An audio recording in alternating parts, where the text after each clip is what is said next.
These are some of the very unfortunate run-ins, whether it's at a park, city library, but direct experience that I've seen, especially at Hook Park as an example. Ground crews there, early morning, first thing on the job that they're doing is they're sweeping the grounds, basically. They're riding in their carts, they're looking for debris, they're obviously picking up the trash, but they're also finding things like needles, drug paraphernalia. In our city library, it's been an attractant for people that need to charge their phones, maybe looking for a warm environment for a short period of time. And with that, we get to deal with and have to deal with what they leave behind, whether it's drugs or alcohol in this particular case at the very top slide. Next slide, please. This is just more of the same. We actually run into human waste as a hazardous issue on a regular basis. We chose not to include that particular slide, which was fairly graphic. But this is just something that we run into on a regular basis where we're having to spend human resource, time, energy, and disposal cost removing all of this waste. Next slide, please. This is an example of something that's affecting the commercial environment. This is the old Walmart in Bear Valley Road. Certainly we're running into issues and dealing with issues. The private property owners are also experiencing break-ins. Whether the buildings are secured well enough or not, people are breaking in to those facilities for a warm environment. They're building their encampments. They're actually starting fires in buildings. Next slide. And as we can see here on the bottom left, being the Cocos, that's likely due to actual fire started inside the building, people trying to keep warm. Next slide, please.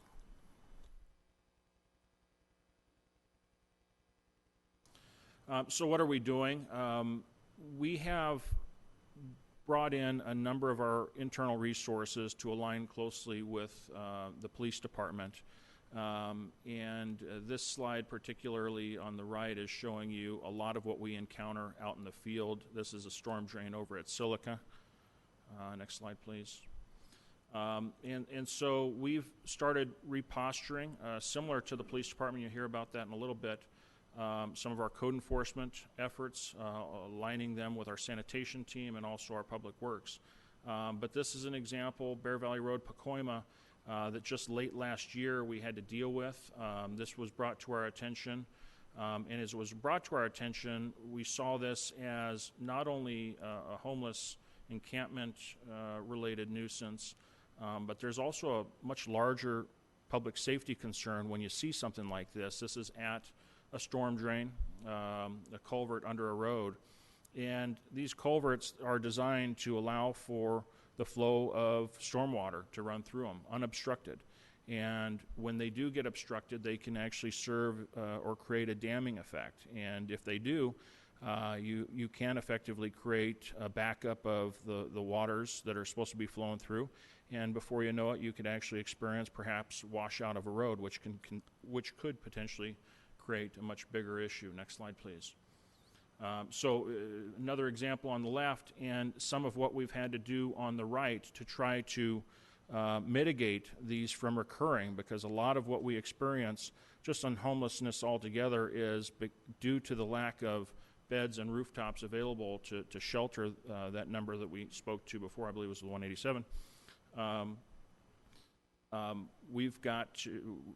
We continue to see a repeating of history, a repeating of the effort. So in this particular case, to remove this as a desirable location for the homeless population to build encampments, we basically had to go in with crews, clean it up, and then secure it in such a way so that it doesn't potentially become a problem for backing up effectively the stormwaters in the next storm cycle. Next slide, please. This is intended to show an illustration of just the multiple departments that we work with and we rely on to help haul off One of the things that we do, and we try to be as responsive as possible, especially when we're dealing with commercial buildings that have been deemed unsafe and have been deemed locations that are repeat locations for homeless to frequent or visit. In the cases of the right, where we're trying to anticipate not wanting to see another building go up in flames, we actually conduct these commercial board ups. In both of these cases where we can't get property owners to do their part in trying to help better secure some of these facilities, we will actually go so far as to lien the properties to recover some of our costs. Next slide, please. This is not an exact science, but just to give a direct sense of some of what we encounter just dealing with whether it's a small cleanup, medium-sized cleanup, or large. We're showing here the different departments used, the different resources used, the time spent, and the actual costs associated. And just this, and this is just dealing with cleanups. Have to remind and speak to homelessness is much more than what we're experiencing. There's a much more social economic side to this. But just this cost alone for 2018, dealing with the cleanups, is in the order of $500,000, as an example. Next slide, please. This is intended to illustrate the use of our code enforcement. One of the things that we've had to do to try to respond to the number of complaints that we're getting is dedicating code enforcement staff to just the homelessness related issues. 1/3 of our staff on the code enforcement side is dedicated to responding to and helping remediate some of the homeless leftovers. But with that, one of the things that we're finding, given the limited number of staff that we have on the code side, is that it's actually affecting our ability to respond to other non-homeless related code matters. And in fact, it's actually, we've found, impacting our ability to try to claim amounts owed for business licensing and rental licensing. So it's actually impairing or impacting our ability to generate the revenues necessary to help some of the other city operations. So with that, that gives a kind of a perspective of some of what we're seeing on a direct level. Share with you some of the costs. There's some information that I wanted to hand over to Chief Bessinger to talk about two very critical divisions that he oversees and works with, both the MET team and the HOPE team. So I'll turn it over to Rick. Good afternoon. The Victorville Multiple Enforcement Team, just to explain what that is, it's an acronym, we call it our MET team. Those are deputies assigned currently to the Victorville City Police Department. Back in August, we kind of reevaluated what was going on in the city as far as our needs. The two deputies were assigned to the MET team initially. We looked at wanting to make a little bit more of a proactive approach as far as the homeless issue, which we had been, but we realized we needed more manpower. So we reorganized internally. We're able to take 2 patrol deputies and double the MET team, essentially. So what the MET team is they do not respond to patrol calls per se. What they are is they go out and can target specific issues that we're dealing with. Now, they can respond to a dispatch call for service if they see it and if necessary. However, they're unlike regular patrol deputies who will obviously, they answer dispatch calls for service as routine part of their assignment. So with the MET team, they currently work hand in hand with code enforcement and the HOPE team on our issues where it deals with homelessness. The calls that the MET team will self-assign on as well as respond to when dispatch puts them out to patrol will be loitering calls, people in front of businesses, so on and so forth. So part of that approach is the MET team alleviates patrol from having to respond to those calls, as well as getting to the area quicker, because patrol deputies have to respond to calls in a priority status. Obviously, life-threatening calls come before, maybe a loitering call, for instance. So this was part of our efforts to try to approach the homeless problem that we were having and complaints we were getting. So our goal when we go out there is the first goal is to offer assistance.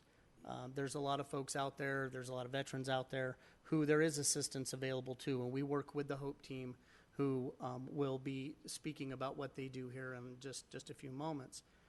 However, that's our first approach, because if we can offer them some sort of assistance and they accept it, that is the greater goal of hopefully getting them off the street and onto better road. However, that being said, there are some folks that do not want our assistance, even when offered, and therefore then we have to do enforcement action. Depending on what the potential crime is that they're doing at the time, we will then enforce the laws when it comes to that. A lot of these crimes are misdemeanors, so the challenge of that is if they're refusing to leave in front of a business or something to that effect, a lot of times we will arrest them. However, they are then cite released from the jail later that day on a citation and released back into the community. So very often our MET team will contact the same people over and over again, those who choose to receive no assistance and just choose to panhandle, for instance, on a specific corner or something to that effect. So we're contacting these folks over and over and over again. Just to give you a quick example of when we doubled the MET team to a 4-person MET team in August of 2018, just in that 4-month period, they responded to over 800 calls for service and made nearly 120 arrests, just in that 4-month time frame when we really refocused our efforts and doubled the team. Next slide, please. Another resource we have that the MET team uses is the Victim Assistance Fund provided by the city. What that is, it's essentially a fund where quite often we'll have people that end up in our city traveling through, a car will break down, something to that effect, and they have no money to get home, no resources, so they end up on the street. When our deputies come in contact with them, the city has offered to pay for bus tickets home, and since that program was established in July of 2017, we've sent approximately 85 people back to their families when they had no resource to do so themselves.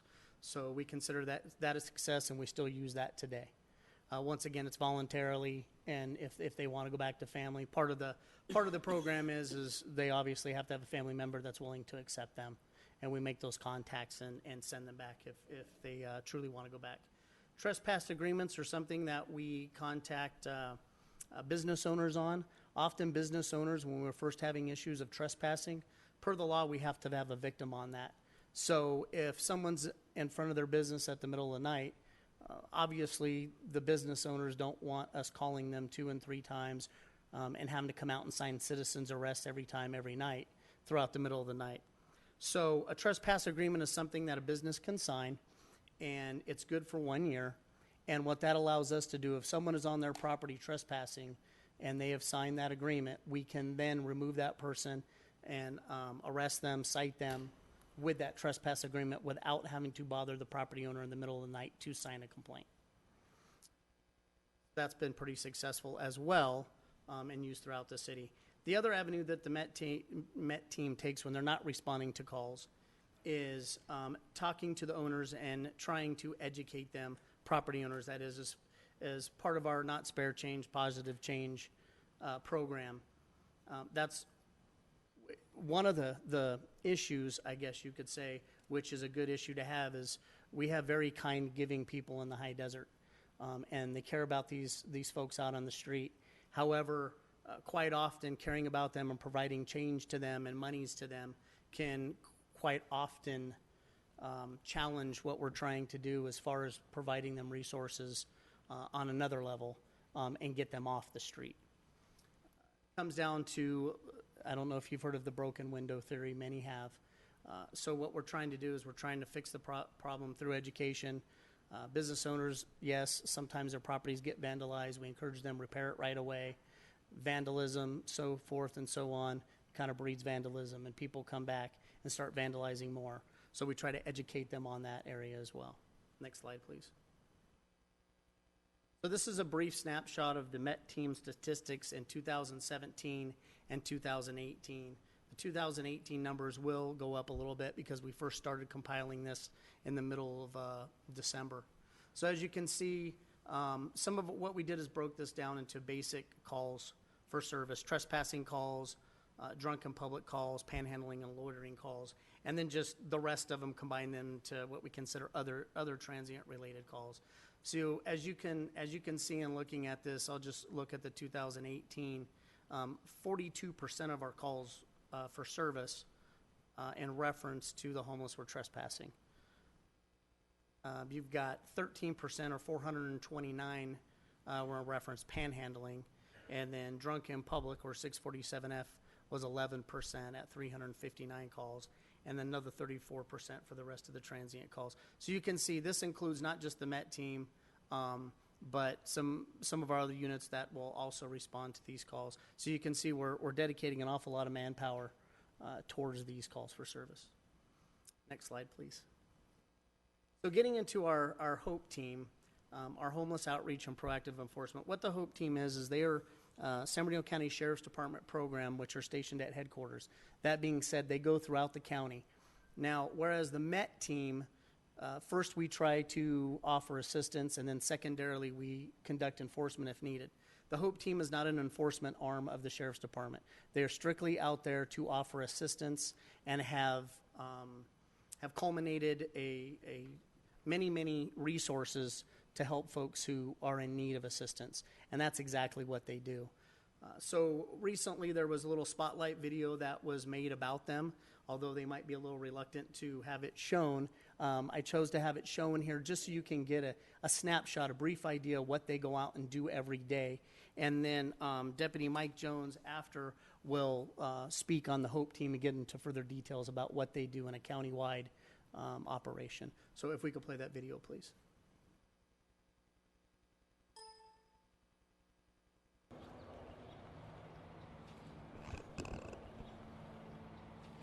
I think a lot of it is just trying to help people. As law enforcement, that's what we're there, trying to help a community, and it's just a different community, and obviously it impacts all walks of life. It's really rewarding to see the process, how it's improved, and then how we're able to change lives when we do get those people housed. I'd love them to help me in any manner they could. I'm sure they got a lot of offering to give to people if they got the ear to listen to them. If you went over to Housing Authority up here on Waterman, you know where Vicky's is? Vicky's Restaurant on Waterman? Right here on And Waterman Mill? and Mill. Yeah. One street south is Doolittle. Okay. It says Housing Authority in white letters. Right. If you go in there and fill out an application, I will go up there. What's the date? Monday. I'll go up there tomorrow. We get a lot of calls when we're at work, and then even on our days off, I'll get a lot of calls from the patrol stations asking if there's any immediate services for the people they contact on the streets. Hey, have you seen John? He's down there. Little John down there?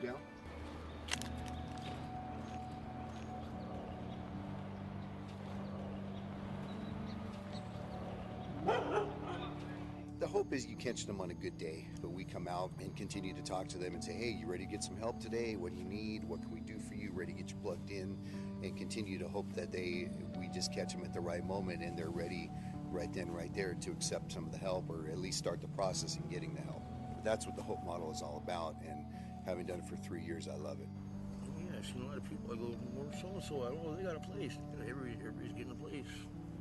They're getting people off the streets. You know what, it's like I do want out of here because I can't stand it.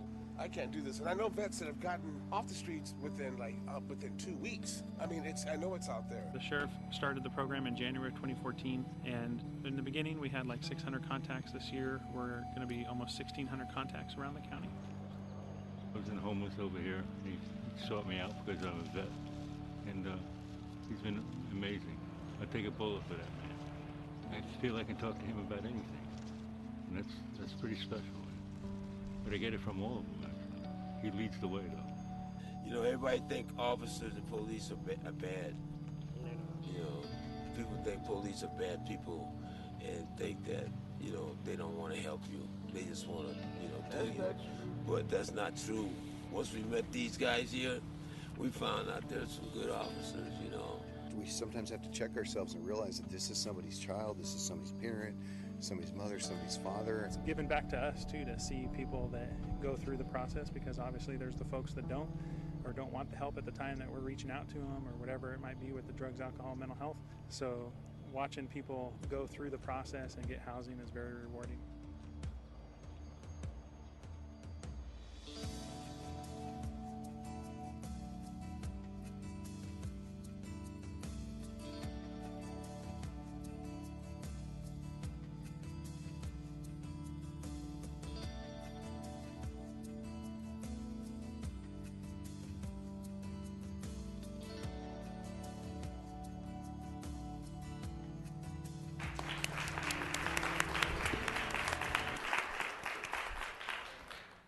Good afternoon. Thank you, guys. So the good news, it's not only your city and the county dealing with homelessness. It's a, like the city manager said, it's a national issue, large portion in California. 60% of the homeless are between San Bernardino area and Victorville year and year on the point in time count. So those two communities, and doing this, I've had the opportunity to be on this team for 5 years. And like the video, Sheriff McMahon started this team in 2014 to try to improve quality of life for the whole county as a whole, and all walks of life, if it's people that are housed or not housed. And we built off a national model that was kind of created out of Colorado Springs on trying to connect those people with resources. Like Captain was saying, we're teamed up with Behavioral Health, Veterans Affairs, Public Health, Alcohol Drug Services, and all these people ride out in the car with us. One of the big things is it's not often, and not all the cities in the county are at the table. So to have cities focused in, because these are obviously people that have some type of connection, and I know there's a lot of theories, and I've heard people talk today about cities bringing people up here and dropping them off, and I'll be the first to tell you in 5 years I've heard a lot of that from the public and seen none of that in the community. So the homeless that are here in Victorville or in Apple Valley or wherever they might be around this area, they have a connection to this area. They have family, they have friends that they kind of rely on. They could shower every once in a while, things like that. This NIMBY, build it and they're going to come, it's fake. There's nothing about that. We've worked with programs across the nation to build relationships with, and seen firsthand where some of these, and in particular, like a Step Up, they have some organizations and Path down in LA, and they moved into some very affluent communities and put these LEED certified buildings, and there's not homeless around there, and they're serving that community. So a lot of times we have folks that don't want that, or put it out on the outskirts or things like that. So I think a lot of it, though, to come back to those numbers of 60% in two communities, I think when you look at the poverty levels of two of the biggest cities in the county, and a lot of those people, and going back to the city manager's points on different housing costs and availability, that's firsthand. And a good example in the past year, last year's point in time count, one of the biggest numbers were 25 to 35-year-olds out on the street. The other biggest growth was seniors. And I think if you think of seniors on a fixed income when Social Security is about $870, and the average rent in San Bernardino County is $1,200, you're already $400 in the hole. And then if you bring in a couple and you say that's $1,700, rent's $1,200, car payment, food, they can't get food stamps. So we see a large growth of seniors in the community directly affected by the housing costs and the minimum wage, or the Social Security that's based on a national level. Like the city manager said on point in time count, you usually times that 2 to 3 times, and that's your more realistic number. The point in time count's not a perfect, and there's no way to be perfect and get every single homeless person counted. But that's how HUD looks at some of the funding also that the providers of the county get. In the past couple of years, that's averaged about $10 million that the providers of the county get to offer services to homeless. And that's all of them are housing first and have to provide their resources countywide. So even though that the organization might be based in San Bernardino or Upland, they serve countywide. The other thing in Victorville specific, and doing this for 5 years, when you come up to Victorville and you go out and look for the homeless population, you see the homeless population at 8 in the morning, 9 in the morning. You get to midday and you see the effects of Proposition 47, Prop 57, and AB 109. The propositions those both lowered felony charges to misdemeanors. So we used to have drug court that was people were held to go into drug rehab and things like that. Well, that's kind of went away because it's a misdemeanor to have possession of narcotics and things like that now. Like Captain said, people are site released 4 to 6 hours back out on our streets. AB 109 reduced sentences, and looking at California's numbers over the past couple years and the large growth, particularly in LA, I think you could link those to the number of homeless that are out on the street. The other thing is legalization of marijuana. In January, I went with Deputy Chief Torres to a conference down in Long Beach with chiefs from around the country. And when the chief of Denver, Colorado had his opportunity to speak, he began clapping. And he said, California, I just want to thank you guys for legalization of marijuana, because that affected homelessness, because this younger crowd came up to Colorado with the legalization of marijuana. And bringing that back to Victorville, if you go midday and you go La Paz area or wherever it may be, you see people hanging out. And what we find is a lot of those people are hanging out because kind of that 25 to 35-year-old timeline, some lack of responsibility, some of them with the criminal record can't hang out at grandma's house or mom and dad's house while they're at work because they're pawning stuff off. People are coming, crashing the house, stealing things. A lot of different effects up there. So that crowd kind of hangs out, and it looks like a bigger problem than the homeless that we see early in the morning or late at night.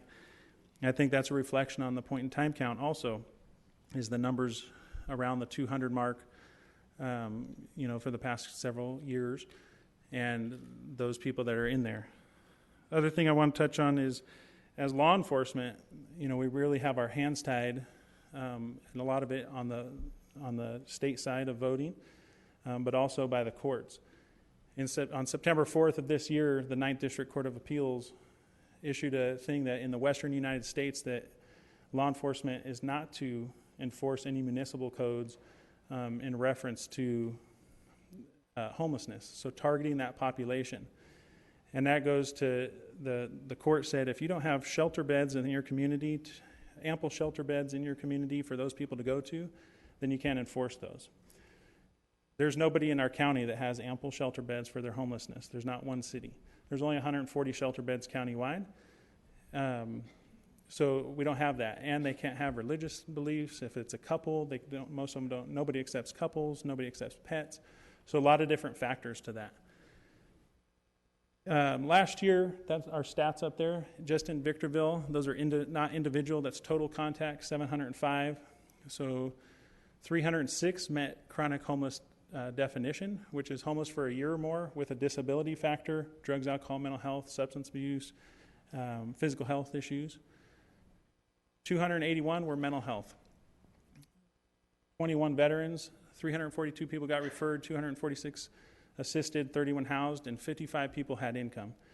So you can tell by the numbers there that a lot of these folks have serious issues going on with mental health and the different challenges of that.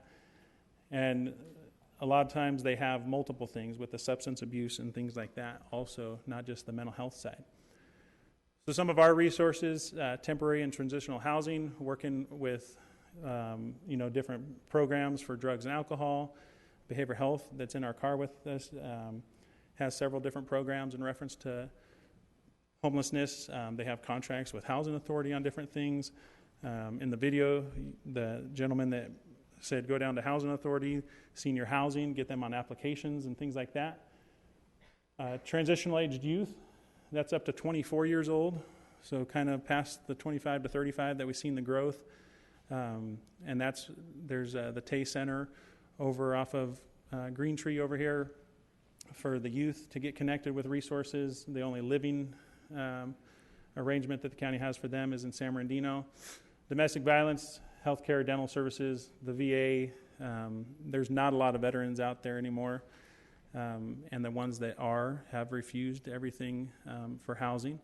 And then working with shelters, and up here particularly with High Desert Homeless Shelter and the Victor Valley Rescue Mission and their efforts to doing those.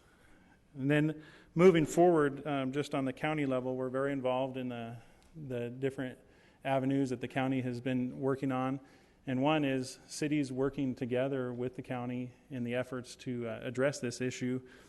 And I think we're past the kind of whack-a-mole to they take them from Apple Valley, bring them down here, and you guys take them to Hesperia, and they all, go back.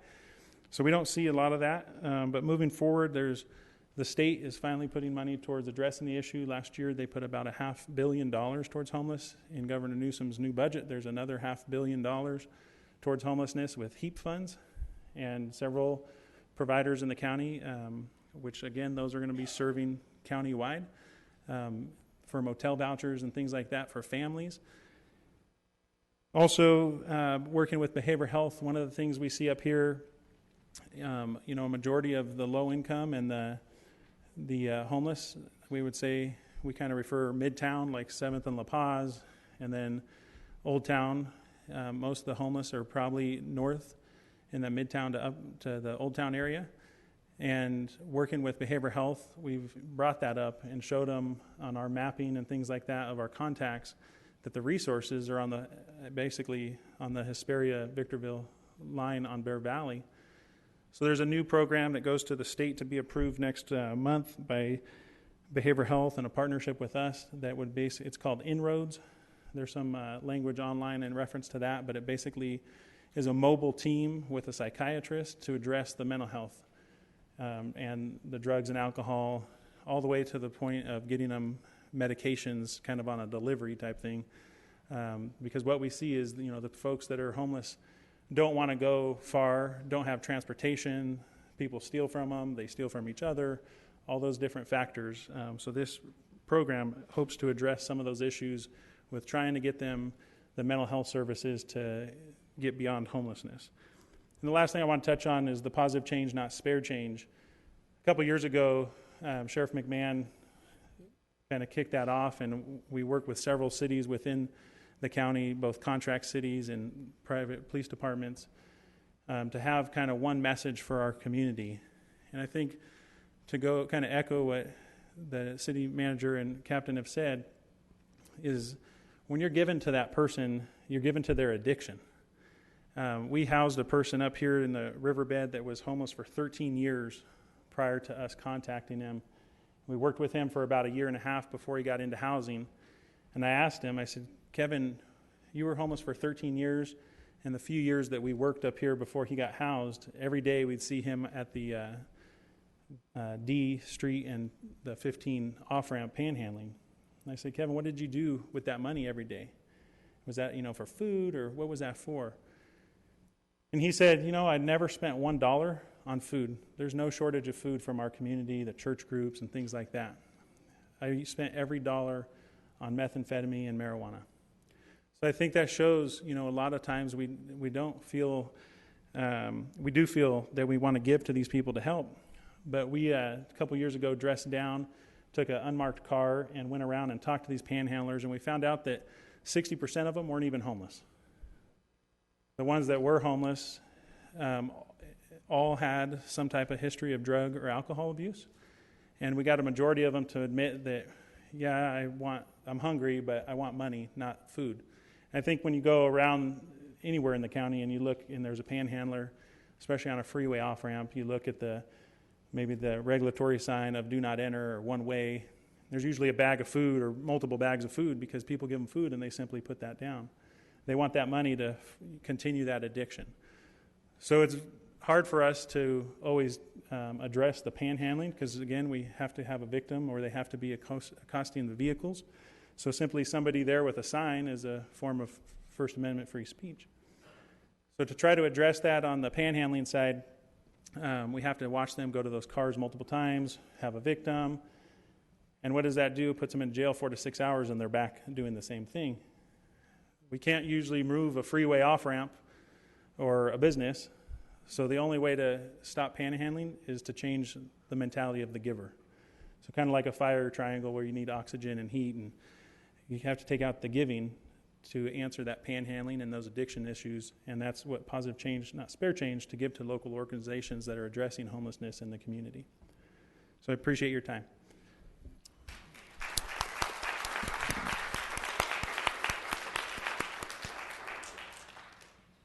Madam Mayor and members of the council, to continue on with the presentation, it's staff's perspective that now is a good time to talk about going forward, and we have a few more slides. It's certainly our perspective that we're in a good place from the perspective that there are a lot of resources available. We've certainly seen it to where communities attempt to try to help address the issue by just throwing beds and rooftops at the issue and not have the type of programs or resources such as what we currently have in the community, not only here at the city, but certainly with the Sheriff's Department, the HOPE team, but you also have a fairly robust group of dedicated organizations here in town providing services as well. Looking forward, so with that, I think one of the opportunities we have is to be able to put that all to use and harness that into a larger plan that actually attempts to not only address the homelessness and provide beds and rooftops to those that are experiencing or living in homelessness right now, but there's also another population out there that's teetering, that's on the edge of potentially becoming homeless. And one of the challenges that we also have, just looking at the numbers, is that for those individuals or households that are teetering and do have a circumstance that triggers them to eventually lose their home, there isn't a place for them identified to be able to go for that short period of time to try to get back up on their feet and get sustainable. And the sad thing about that is what we're finding is the longer the opportunity goes to where, in a case of circumstance, somebody becomes homeless, and the longer they are homeless, the longer they are, the harder it is for them to get back on their feet and get back to fair living. So those are the issues that I think we've got to talk about going forward, and we'll touch on that a little bit in the forward slides. But to address some of the additional things that we're doing, and what we're doing right now, I would say largely is responsive and reactive to dealing with the day-to-day issues. Forward thinking, we are working with the County Housing Authority. There's a project called Desert Haven. I believe it's about 35 units, plus or minus. And that's that conversion project of the old Queens Motel, and that's intended to help serve a need for the chronically homeless. And that's a project that's in the works. I think it's something that certainly would be helpful. But certainly as we compare that 35 units plus or minus to the 187 needed, it's putting a small dent in that issue. Certainly we provide through the limited funding that we have with CDBG. CDBG is a funding source that we use, and we've been committed to funding the homeless shelter here in Victorville. Also, we're supportive of the warming shelter that occurs in the wintertime over at the fairgrounds, and certainly we've been a big supporter to the domestic violence shelter here in Victorville. So moving forward, things to consider for this council, and then we'll open it up to discussion. Next slide, please. Certainly some of the things that we can do as an organization is use our role as a city to effectively be a leader, to collaborate more with the local nonprofits that are already providing the services and the faith-based organizations, to try to bring them together and coordinate those efforts better, and try to also ensure that there isn't a duplication. I'll give you an example, and this is one of the things that I think contributes to some of those photos that we saw earlier. It's not uncommon at some of our parks to go to a park and find thrown away clothes, just literally littered over the park. And whether it's a food giveaway or clothing giveaway, we're seeing that the resources being given, we're starting to believe that aren't prized or valued the same way we would think, because it's so prevalent to be able to get free resources in the community. So we think there's an opportunity to certainly organize and be more strategic. We can certainly encourage our businesses to be a part of the solution, especially as it relates to things like participating in the trespassing ordinance. Continue to focus CDBG on homeless issues. With our, again, CDBG funding being fairly finite, we try to stretch that money traditionally over a multitude of organizations, and not all of which are geared towards being a part of the homelessness solution. That's a policy consideration perhaps for the committee to consider when they're reviewing applications to perhaps gear those funds more towards a solution-based effort. We can become more aware and provide additional resources just through our website. It's just another form of communication as to what resources are available, and then certainly continue our current enforcement practices throughout the community. Other items that we can consider are certainly updating our city codes, reviewing property storage in public places, updating park regulations, and things like commercial trash enclosures, because that's actually a big issue. It's certainly contributing to a lot of the blighting effects that we're seeing. Next slide, please. Slide, please. And I think this is really where the rubber meets the road. You know, we have identified just in the point in time count in itself that there is a need for beds with roofs, and if the council is prepared to take that on, certainly a big issue always is funding. We're seeing more and more funding come available. We're certainly seeing in the governor's proposed budget a desire to increase funding for some of these answers. It's not going to solve it all, but certainly what we believe is, and I think largely all communities are starting to believe, that if there are beds and roofs available, not only to deal with the existing population, but also to serve in a rapid rehousing opportunity to be more preventative, it actually is helpful to reducing the homelessness issue that's affecting communities. Involve stakeholders a little bit more, and consider a housing first model, which is effectively, in large part, more beds, more roofs, and encourage more low barrier entry shelter programs throughout the community, and finally facilitate the development of some permanent supportive housing units throughout the community.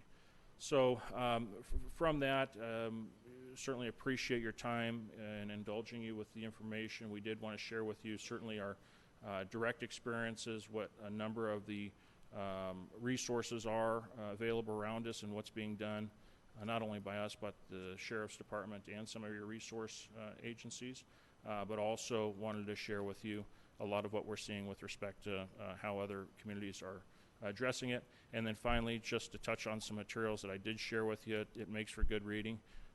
The Institute of Local Government, also sponsored by CSAC, which was county service, it's one of the state county agencies, along with the League of California Cities. That material is actually a very interesting read because it also gives perspectives on what other counties and cities are doing, special programs especially. And then there's also an interesting piece on the myths involving homelessness that I think is a very helpful read, just to kind of get a broader perspective on a lot of what's said and perhaps a lot of what's real. So with that, I'll turn it over to you, Madam Mayor. Thank you very much. That was a beautiful presentation, so much information given, so much that has been done. At this time, I will have council members. Do you have any questions or comments at this time? With Ms. Gomez. So each day the City of Victorville's operations consume public resources. Each day these operations produce real consequences for society, whether it's intended or not. And if the manager cannot account for the value of these efforts with both a story and a demonstrated accomplishment, then the legitimacy of their enterprise is undermined, and with that, their capacity to lead. Why are we not discussing the program evaluations or the benefit cost analysis verbatim with data and statistics for any of the current programs that the city is appropriating monies towards? We heard about the one-way bus, but we don't know the finances there. In today's agenda, there is the possibility, if we can think of a hypothetical, if the manager or any manager in any city would be able to think, this is what we know, this is how we're going to be doing this, or what we have done, and what we know about the city and about the populations is a question that should be addressed. This missing report from today's agenda, so if you looked at your agenda, you didn't have a PowerPoint, you didn't have data, you didn't have stats. It was all presented.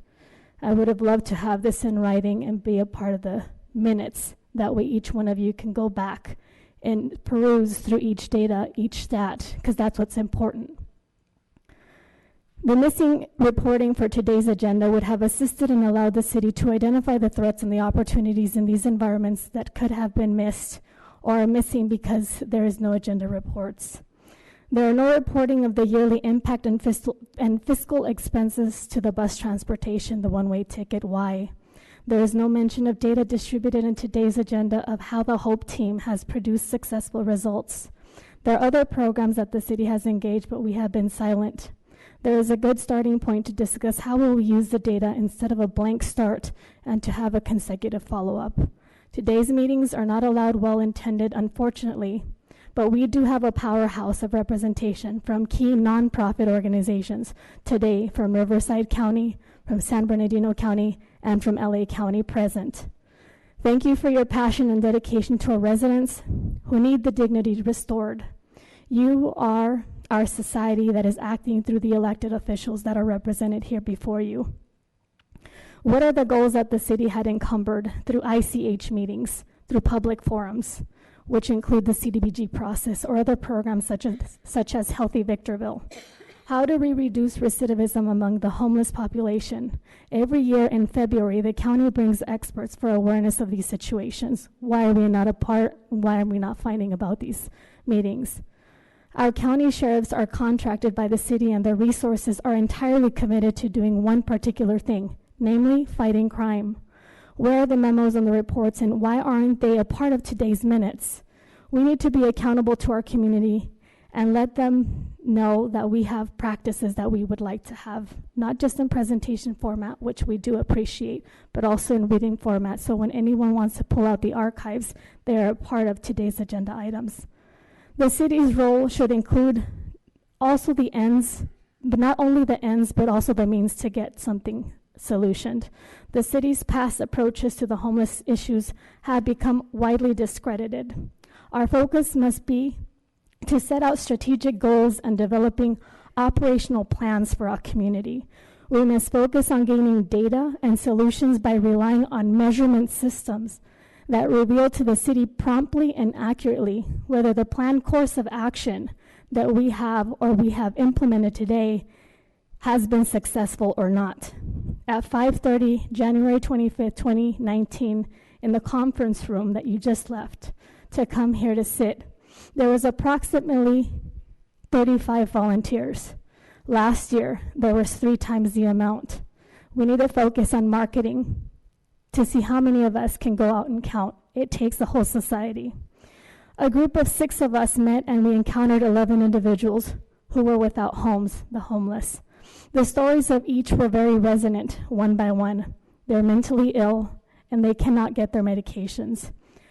Women in the streets that are homeless expressed to all 6 of us the disdain of police brutality in our city among complaints about code enforcement. Unfortunate. During the presentation, I wanted to ask, were there any testimonials that were taken from individuals and what led to these circumstances? And how could we come to solve as a community these issues? I would also like a hard copy of these presentations and emailed so that I can write some of the concerns that this has been placed on the record that I'm also going to have emailed so it can be placed on today's record. Those are my comments. My questions were also going to be answered if they can today, if not in writing. And this is for the police force. What allocated budget is appropriated? And this is in terms of the bus ticket. What funds does it come from? How often is it allocated? What's the benefit and the cost analysis and unit per cost per individual who use these resources and finances? And we were told that 85 people have been able to reach their home somewhere else outside the city. Who in the department authorizes and who in the department exercises these discretionary fund usages? Is the funding only for the homeless situation or does it include transients and trespassers? When was the video taken where Mr. Jones and Mr. Catano appeared helping the homeless? I seem to recognize something in Victorville, but I'm not sure locations. Do the homeless have right? Are they rendered on the spot? Are the homeless asked if they want to replace their property or want to contain their property temporarily in a safe place with an actual document that is signed so that their property is taken and safe for them? Some individuals have said not. Badges are covered, and that was a concern for me. Another thing, do the homeless have rights? This is for code enforcement in the city of Victorville. Are they rendered on the spot? Are the homeless asked if they want to take their place and property temporarily kept in a safe place? I believe it's 90 days, with actual documentation of where their property will be at. And this is for the police. What is the city doing to work with programs that offer rehab and alternate programs, such as the 18th month rehab program in the city? Do you have more information on that topic? What contributions has the city gone for the warming shelter, the homeless shelter? Which shelters of domestic violence? Which money appropriations? I have not had information about the warming shelter or any domestic violence, so I would like to have that information. And would you explain what are the current enforcement practices? I know Keith has said that we have a couple of practices that I'm not aware of. And please let me know what programs are being encouraged for shelters and how is it being facilitated to have permanent supportive units through the county that's strategically being planned currently and formally with the city of Victorville. I know about Desert Haven. Thank you.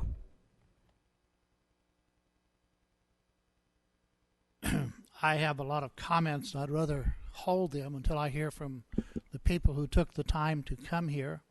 Hopefully, you know most of the problems that the city is having with homeless issues, the crime that's related to it, and we're searching for solutions to that. We need suggestions, recommendations, and your assistance.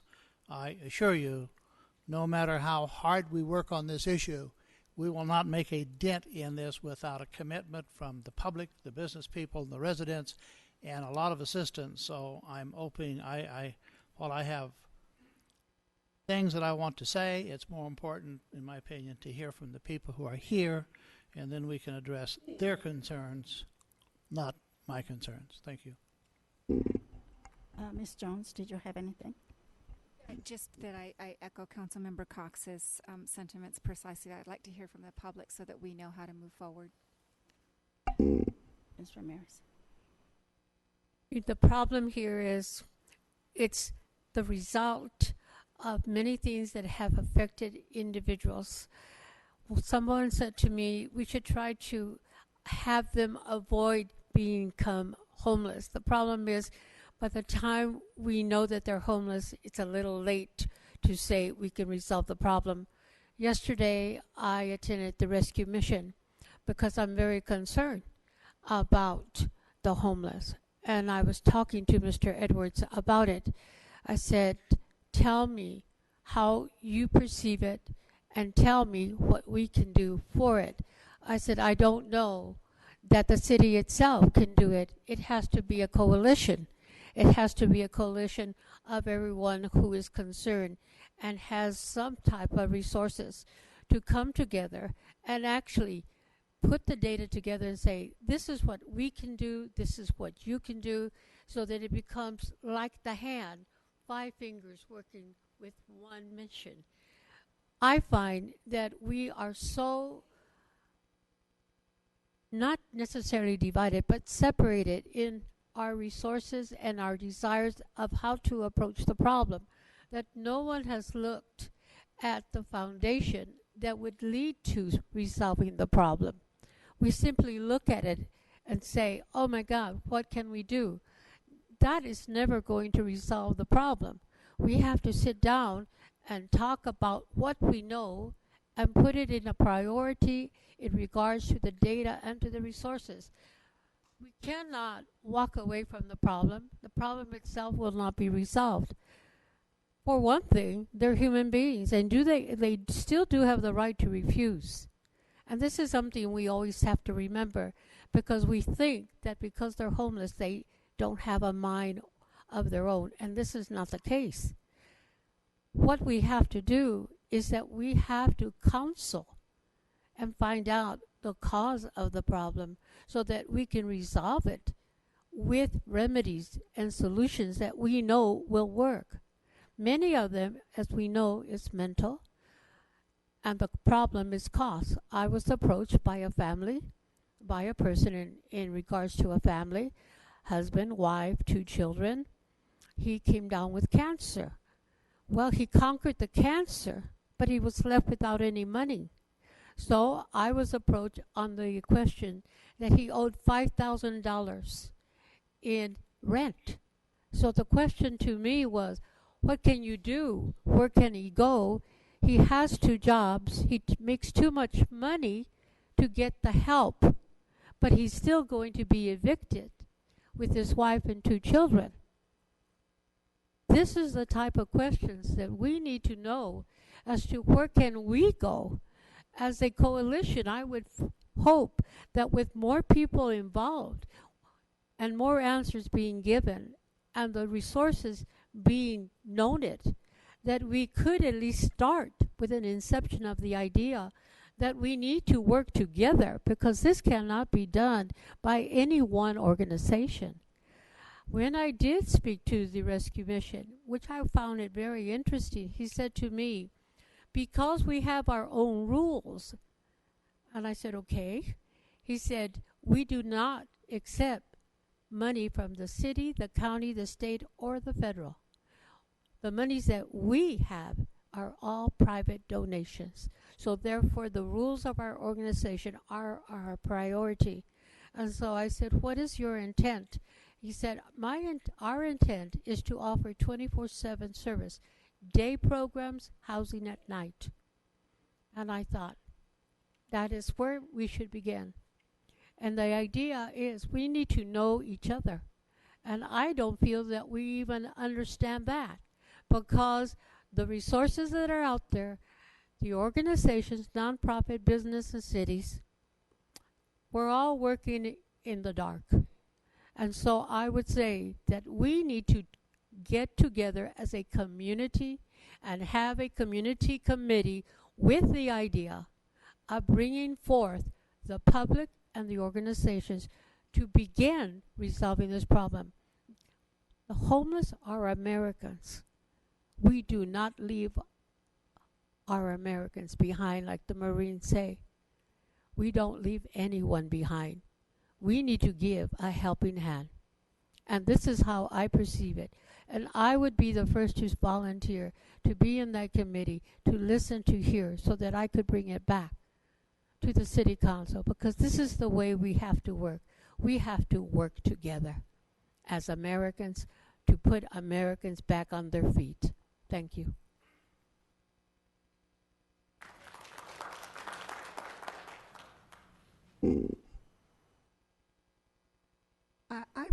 I will save my comments. Thank you. That was very nice. I will save my comments until after we hear from the public. So at this time, I will go into public comments. Madam Clerk, did you want to read the statement? Actually, I have, let me see. Yeah, I have speaker cards. So Madam Mayor, for a point of clarification, when I said what I did, I was deferring my comments as well until after the public speaks. I just wanted to make sure that's clear. Okay. Thank you. And I do have speaker cards, so 2 minutes for each person speaking. 2 minutes. This is a time and place for the general public to address the City Council on any item listed or not listed on the agenda, per Government Code Section 54954.3. State law prohibits the Council from addressing any issue not previously included on the agenda. The Council may receive testimony and set the matter to a subsequent meeting. Comments are to be limited to 2 minutes per individual or less as deemed necessary by the Mayor, depending upon the number of individuals desiring to speak. All communications are to be addressed directly to the Council, not the members of the audience. This is a professional business meeting, and courtesy and decorum are expected. Please refrain from any debate between audience and speaker, making loud noises, or engaging in any activity which might be disruptive to the decorum of the meeting. Any person or group who interferes with the conduct of a City Council meeting by willfully interrupting and or disrupting the meeting is subject to removal. A peace officer may be requested to assist with the removal should any person or group fail to comply with an order of removal by the council. Any person or group who resists removal by a peace officer is subject to arrest and prosecution pursuant to California Government Code Section 54957.9, Penal Code Section 403. Thank you. And this will be for a 2-minute time limit. The first card that I have is Daniel Herrera. After Daniel will be Michael Cross.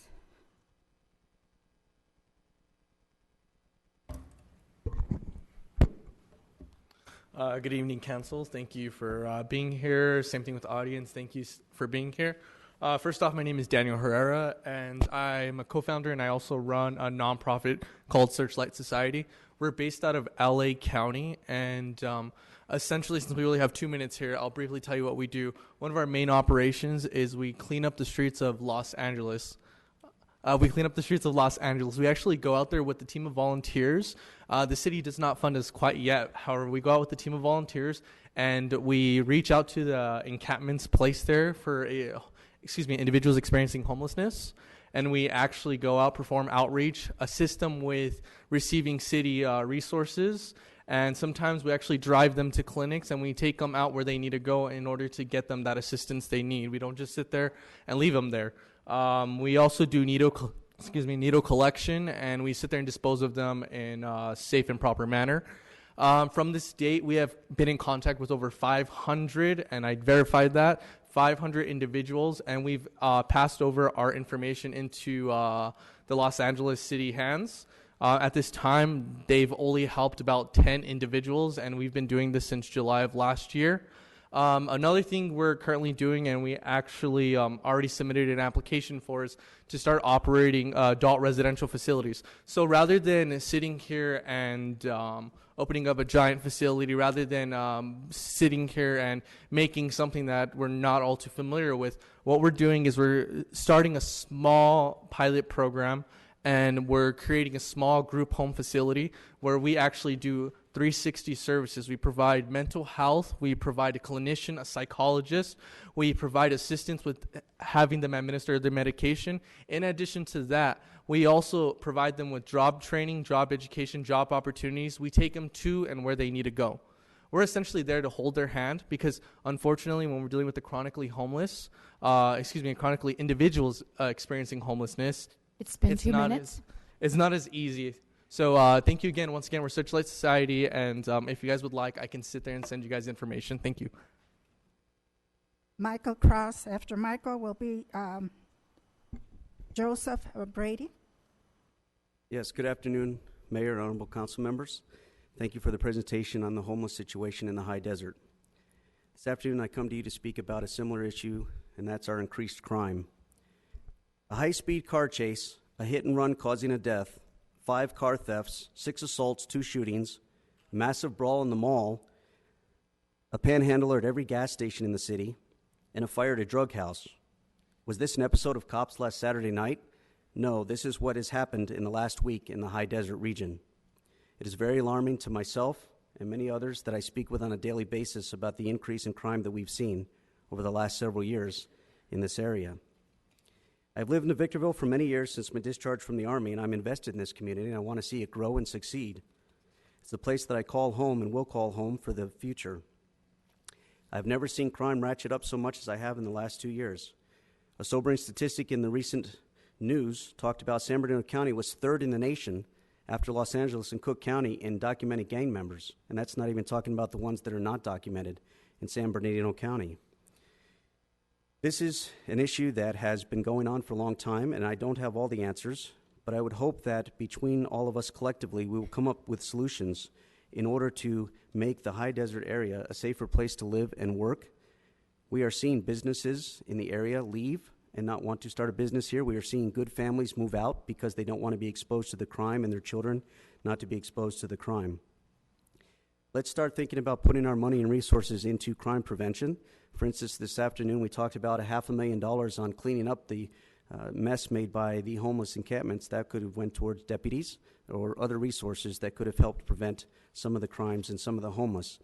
And when we talk about the homeless, I believe that a lot of the homeless are not high desert homeless. What I mean by that, I think a lot of them are coming up from other cities down the hill where they have been forced out or pushed out and are pushed this direction, and therefore taxing the resources that we have in this area that are very limited.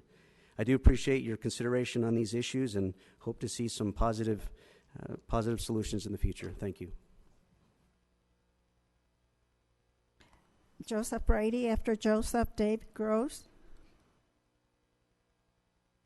Mayor Garcia, thank you for the time. I would hope that the next time that you do this, that you give some of us in the business community a little bit more than 2 minutes of time. I know, like Michael Krause, who I just followed, he just drove on up from Anaheim early. I do want to thank your staff. I want to thank Mr. Metzler. This is the first time I've had a chance to speak in front of him. Sophie, George, Mr. Duran in Code Enforcement, Scott, Webb. I've been up here for 30 years and 8 months. We have clients calling us all the time. They want to sell their property. They don't want to, when they get off on 7th Street, they see the problem. We see it all the time. You're going to hear from Don Brown and Dave Gross. You're going to hear from Jim Phillips today. I know Carol Yule's here, Karen Sanchez. We have John Smith, who's our Director of Governmental Affairs in a volunteer role for the High Desert Association of Realtors. Los Angeles has studied this issue. We have a serious problem. This is our problem now. And I know we can have meetings after meetings and committees after committees. At the end of the day, what we try to do in the commercial brokerage business is sell property, increase jobs, increase sales tax dollars, increase value, help improve the infrastructure. And last time I checked, we're building less than 10% of the homes we built in 2007. We were down from last year, from the prior year. The investment community is telling us that they're extremely concerned not only about your city. Barstow's got a very, very serious problem. While I appreciated the presentation, Keith, that you put out, I do disagree with some of those numbers. I think the homeless population is a lot larger. I would ask our community to come together, but I think that there needs to be a sense of urgency. Your former city manager, a great guy, Doug Robertson, 2.5 years ago, said we had a problem. The next month, there was a headline in the Daily Press that we had a problem, and it's taken 2.5 years to hold a hearing. So in our business, there's a sense of urgency. We only can pay our employees when we can sell buildings and lease buildings, and we can't lease out buildings in some parts of Victorville because people candidly don't want to go there.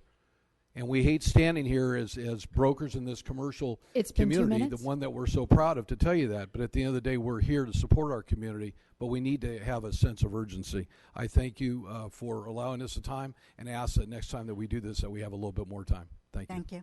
Appreciate that. Dave Gross, and after Dave will be Don Brown.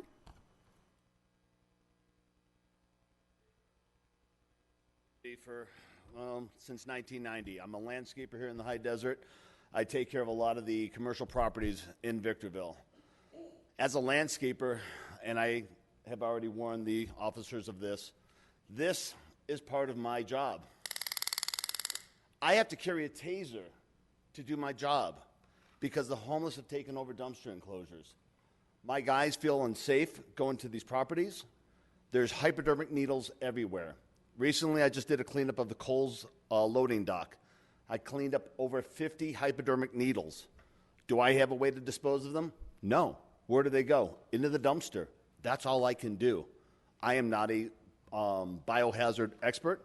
I am not going to take care of it if it's a biohazard.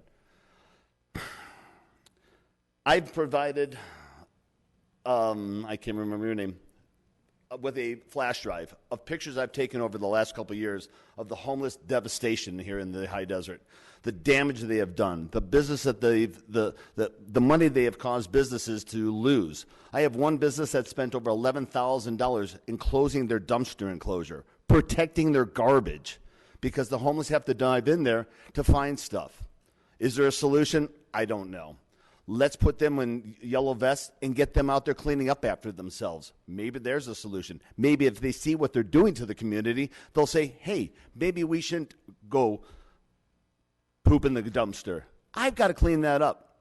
Years ago, the Daily Press did a story on me when I was moving a dumpster away from a trash enclosure. I actually threw up because of the feces underneath the dumpster. There's homeless camps all the way down Seneca in Mountain View Acres, and that's where I live. They come through my neighborhood at night. They go through my mailbox at night. I have cameras out there now. Fortunately, I get my mail before the homeless have a chance to go through it. The hanging out effect. Yes, they hang out, but they affect us. They attack us. They come after us.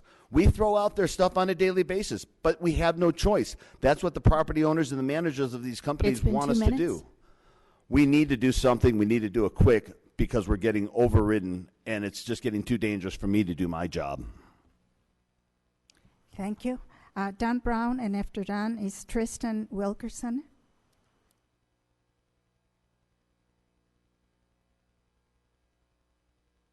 Thank you, Madam Mayor, members of the council.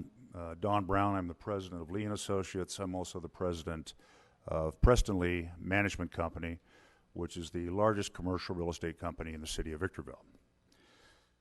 Some of my compatriots have talked about some of the issues that we have in the city of Victorville. Dave Gross, who is one of our prime landscapers, talks about many of the issues that we've had on site. Ladies and gentlemen, we need to do something, and we need to do it immediately. The time for talking is over. I think we've laid out a pretty good program today. The sheriff has talked about some of the programs that they have available.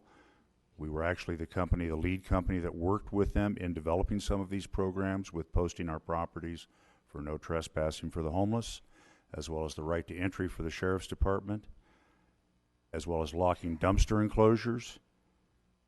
But it's not been enough. I'm now being forced to employ armed guards on properties in the city of Victorville because of the threats that our unarmed guards had in trying to maintain the peace and to try to keep the people moving on that were there causing destruction, vandalism, and theft. I've worked with most every organization up here over the last 36 years that I've lived in this desert, and I've always worked with the intent of improving this region and our city. I'm at a loss on where to go at this point in time. When I moved my family here in 1982, it was for a better way of life. If we do not do something quickly, we're going to watch that way of life erode in the not too distant future. Thank you. Thank you. Tristan Wilkerson, after Tristan, Tyler Woodard.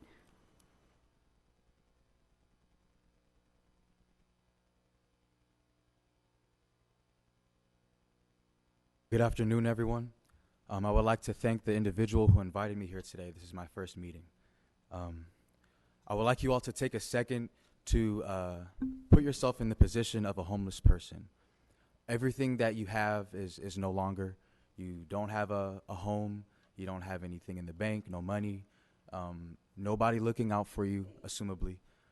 Just imagine what that's like, and imagine how you move forward from that situation. Where are you going to eat in the morning? How about at noon or dinner time? Where are you going to sleep? What does your next 24 hours look like? Now imagine that person trying to think long term. How can you focus on the long term if you're so concerned with the short term? It is an issue of survival.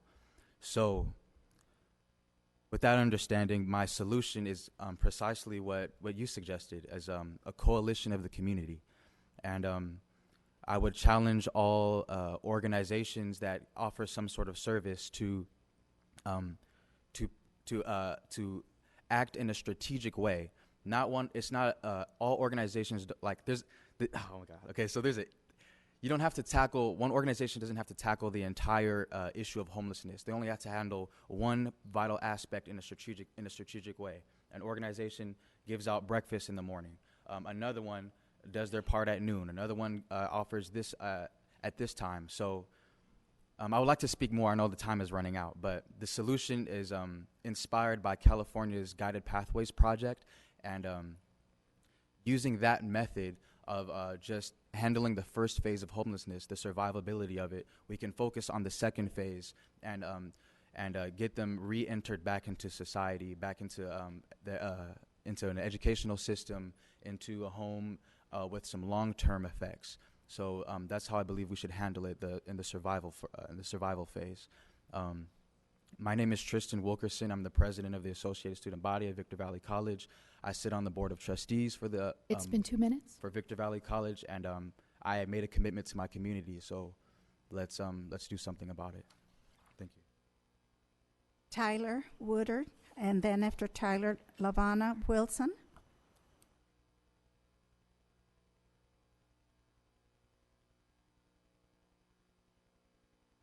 Good afternoon, Council. It was brought to my attention today that city policy prohibits the use of cell phones by council members during council meetings. If that is the procedure, then the council should start enforcing it, because Blanca is always using her cell phone during meetings when she should be paying attention to what is happening during the meeting. There have been several occasions during council meetings that Blanca has no idea what is being discussed because she is preoccupied with her phone, and everyone has to waste time and explain to her what is going on. I think the council needs to address and take action on this matter. I thank the council for giving me this opportunity to speak. Thank you. Lavon Wilson, and then after Lavon, Karen Sanchez.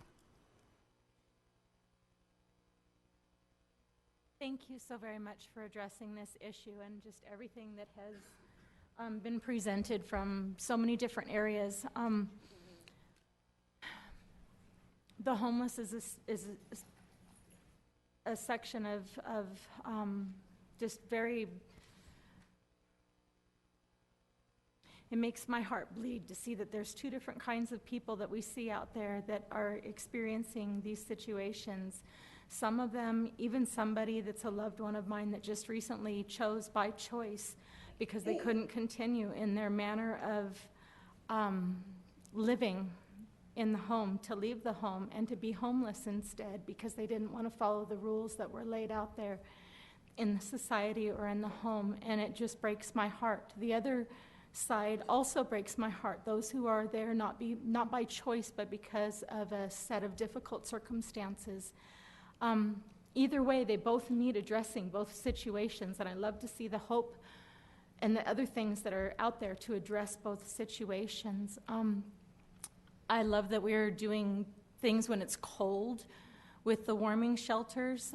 There have been people that I have spoken with and said there's a warming shelter, but they have no way to get there. I can't take them. It's not safe for me to take someone in my own car when I have a little one. So I love that we're addressing the fact that there is a transportation thing also. I hope also that when we're looking at these things that we consider the liabilities that are out there in a sue-happy society that we live in, and that we're taking whatever precautions legally to protect ourselves, because there's both sides. There's the hurting people, and then there's people that are out there hurting, and we need to consider both sides. And I just thank you very much that you're having a workshop like this, and please let us know how we can help. What can we do to help? And how to get the word out so that we can all join in and help you. Thank you. Karen Sanchez, after Karen, Maggie Martin. Thank you, council members and mayor, for the opportunity to speak before you today. I'm Karen Sanchez. I was 2017 president of the Board of Realtors, and I am currently the president of God's Hand Extended. It is a nonprofit that serves the underserved in the Victor Valley. So last year we served approximately 500 people with helping them with food, clothing, and shelter. And Hope Team, you guys are our heroes. You guys are on the streets every day, and I just want to personally thank you for what you do, and you don't get the credit that you deserve. We think that we need to work together with the city. We would like to be part of the conversation with the city. We think that churches need to step up, and we are a faith-based organization, and we do believe that the solutions are faith-based. So we would hope the government would be willing to work together with us. And like Tristan said, this is a big elephant, and we have one spoon, and we're willing to help. Thank you very much. Thank you. Maggie Martin. After Maggie Martin, Mike Grabhorn.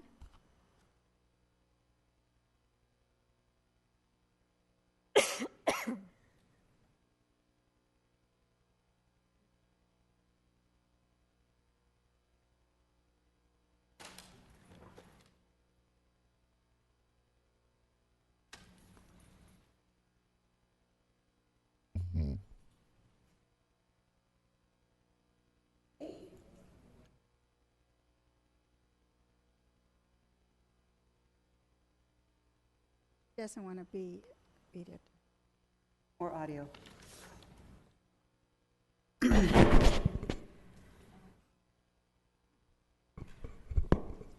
Good afternoon, Madam Mayor and Council. Again, today I'm here to further my request for a censure motion of Councilmember Blanca Gomez, originally initiated on November 6, 2018.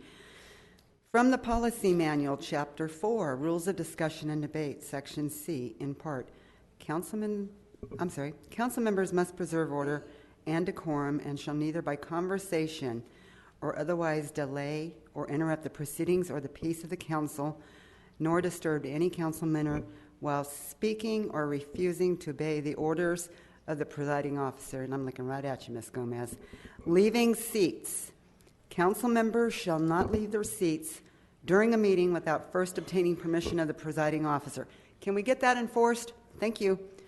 During the December 18th, 2018 meeting, Ms. Gomez was in violation of the city's policy and procedure manual when she used an electronic device to photograph myself and Speaker Raul Rodriguez. She was admonished by the mayor, but she, once again, Gomez, continued on, thereby once again violating council member conduct and policy. Ms. Gomez then went on to tell the mayor to check the policy manual. That made me laugh. Instead of marginalizing others. Is marginalize the same as contextualize? That's the only way she seems to be able to frame a conversation or a comment. Sadly, and much to my dismay, I'm becoming highly disappointed in this council.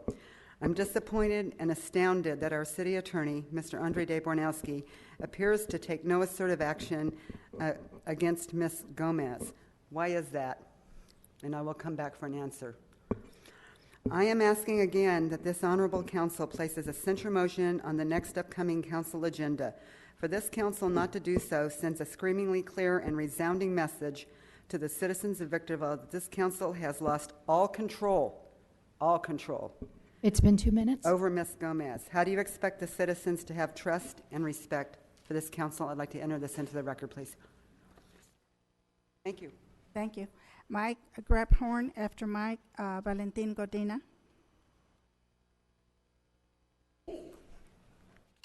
Don't take that off my time.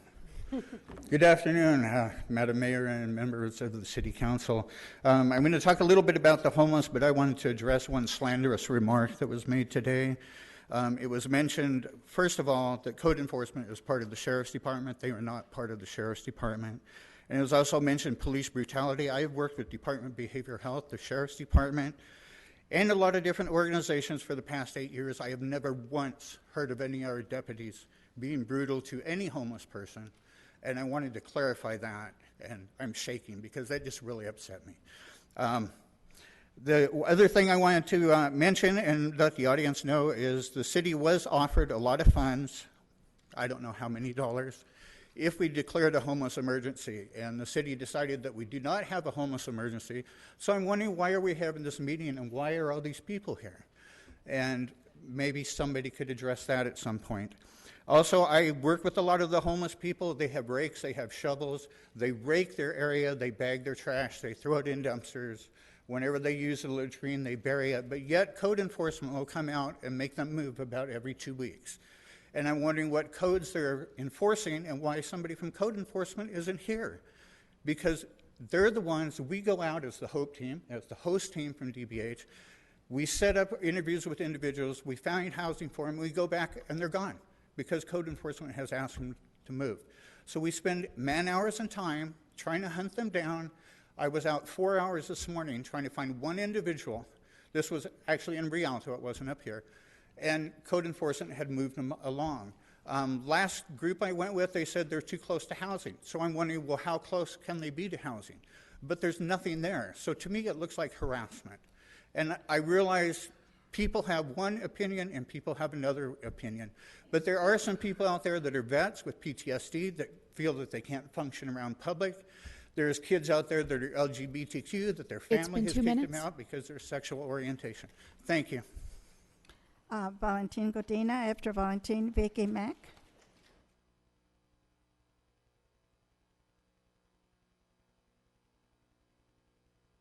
Good afternoon, City Council. This issue seems to be something that, wow, it's brand new. It is not brand new, and not one council member that's up here is at fault for it. This has already been stated. We knew about this for at least 2 years, and council members before you and you sitting here know about this and haven't done anything about it. The pictures that were shown are strategic pictures. This is Victorville, 3/4 of Victorville, most summers. This is not just a couple areas. We have a homeless crisis, and we refuse to do anything about it. Instead, the city attorney and the captain allow the mocking of a council member to entertain everybody else. Every one of you is at fault for this happening. The mocking has to stop. You have to be serious if you're going to tackle issues like this. Now, we concentrate on the Queens Motel that has very limited space. We have an army base that housed many of our soldiers that has housing there. We could direct our resources to the army base where we can bring all the help needed to our homeless. Because we have homeless in downtown and the services up here, and they have no transportation. We need to make some common sense decisions here. Thank you. Thank you. Vicky Mack, after Vicky, James Phillips.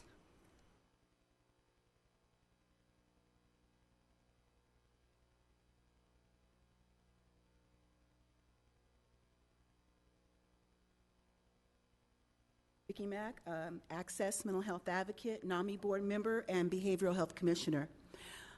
As part of the Mental Health Services Act, a law passed in 2004 by California voters to improve treatment and services of the mentally ill, which includes the substance abuse population, the County of San Bernardino surveyed mental health stakeholders in 2018. That survey resulted in rural areas, and in particular the high desert, being identified as a priority region for the need for housing services. So the Mental Health Services Act also requires counties to develop innovative projects to address the needs of underserved groups, us. And our county responded by developing the Inroads Project, which the deputy kind of touched on.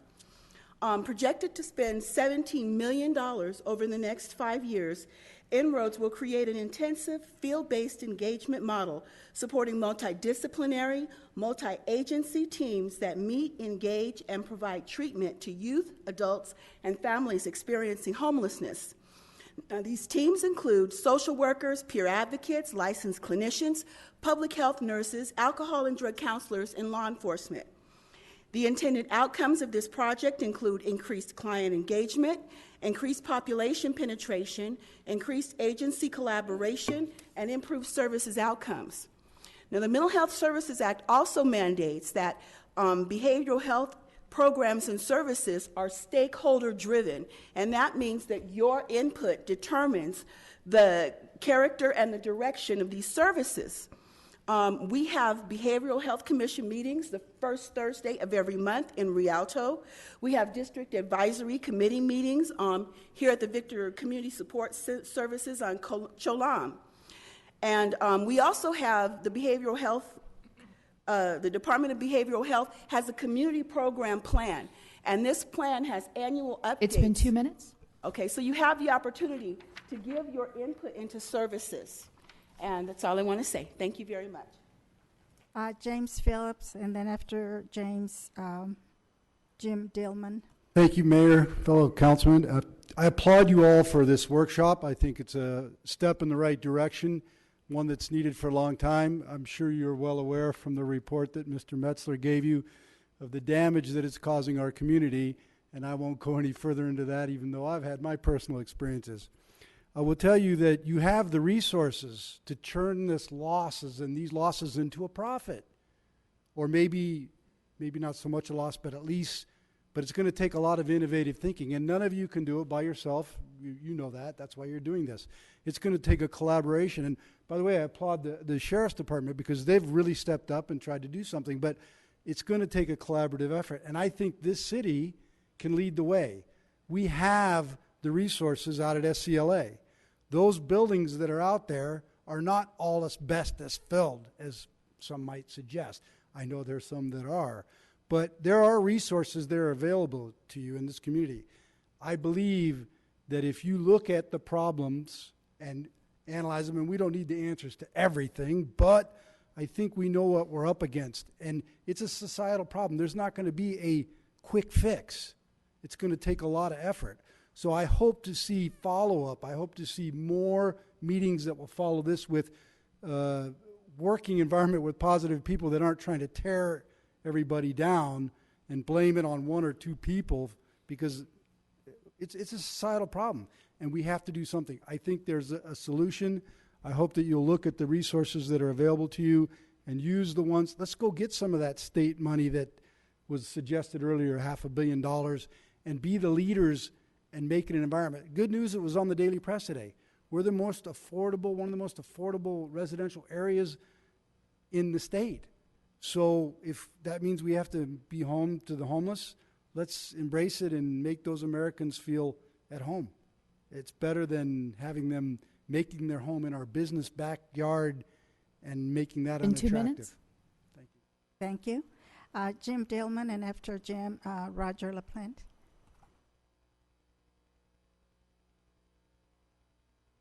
Well, thank you very much. And this is the first time I've ever been to a council meeting like this. So, first of all, the Sheriff's Department, I have to tell you, and all law enforcement in the High Desert, you guys are doing a great job. You're understaffed. I realize it. I worked with Gary Penrod and John McMahon for 23 years in the media and that, and I know what they have to put up against. First of all, a couple months ago, I've always held back because I never want to make anybody mad at me. I called code enforcement and I said, hey, what's going on with the Coco's building? And, are we going to wait until there's a fire with 50-mile-an-hour winds, burns up the hotels and that? They said, well, we don't know who owns it. They paid cash for it, and that way they don't have to register the names, right? I said, really? Well, within probably 3 minutes, all you have to do is call a real estate agent in Los Angeles. That's what they do.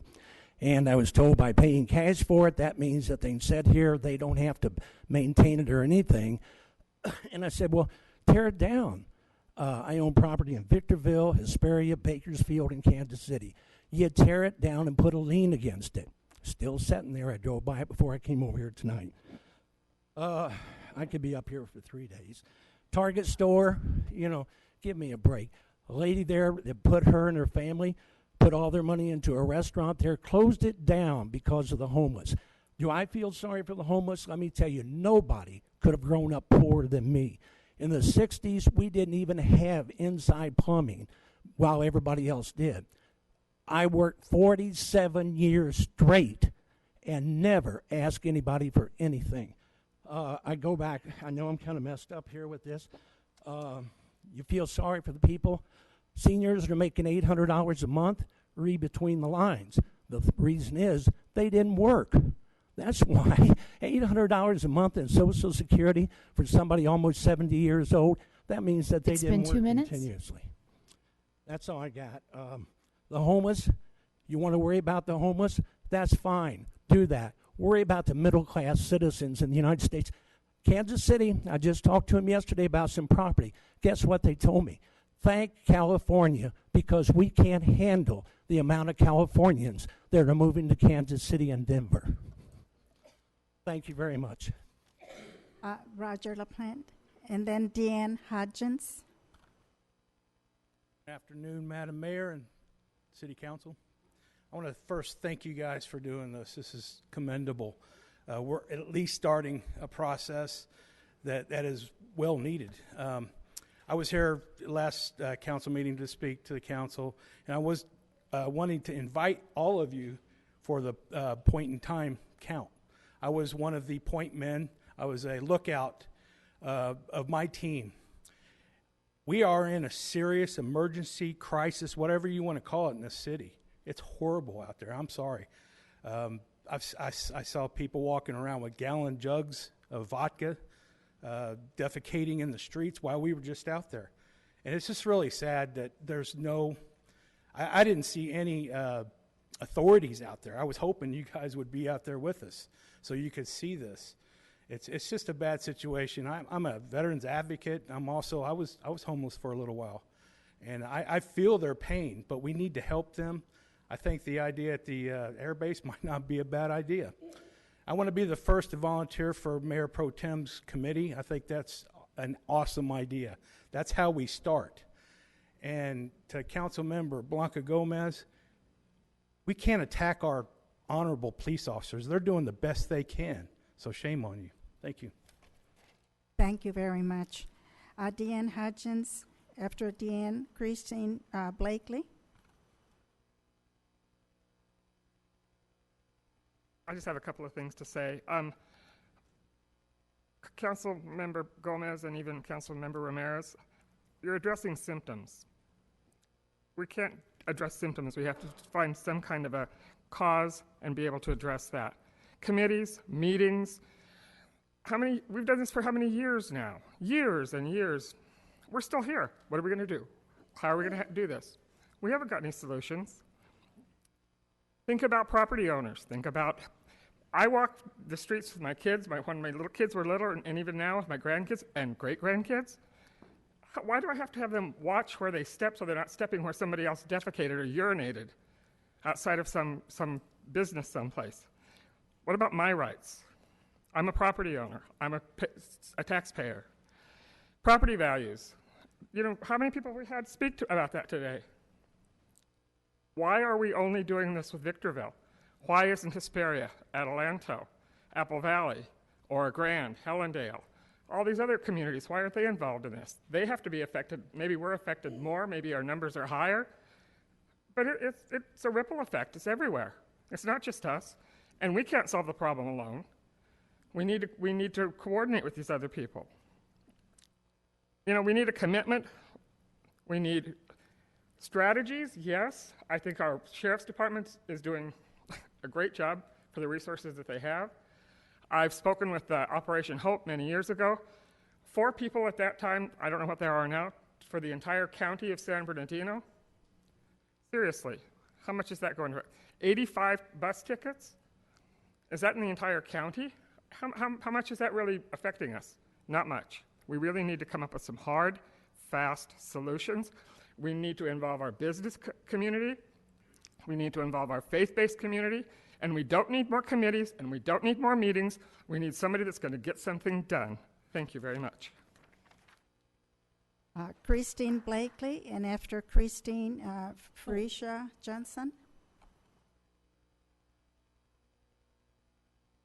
Good afternoon, Council. I know you missed me. I'm going to say this real quick. Thank you for having this workshop. I'm definitely an advocate for our homeless, and I have to say, one way we can get more finances from the state is by turning in our honest numbers. We all know Apple Valley did not have one homeless person last year, so we're going to have to turn in honest numbers to get funding. That we're going to have to do, so we're going to have to work with our other communities.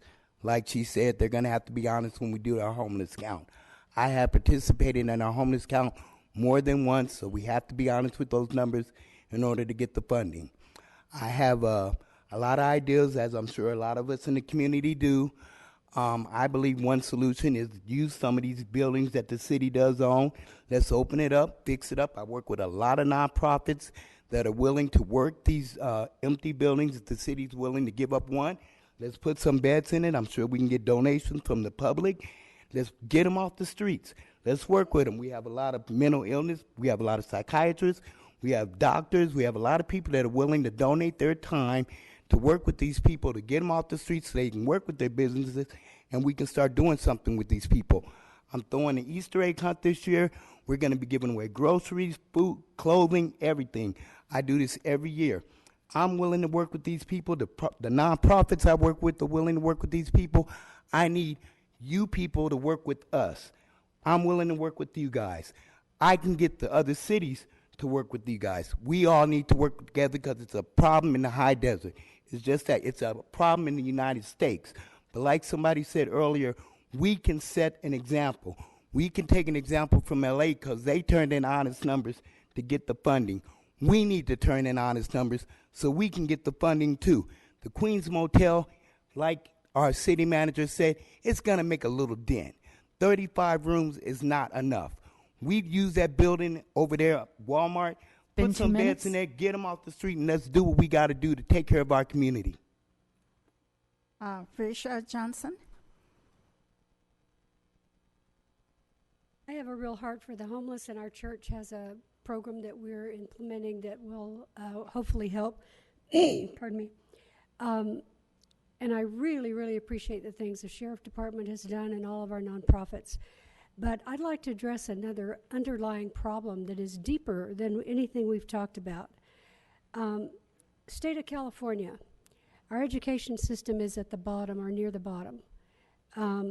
We have just added, State of California's just added $10,000 to the cost of building a single home because of solar.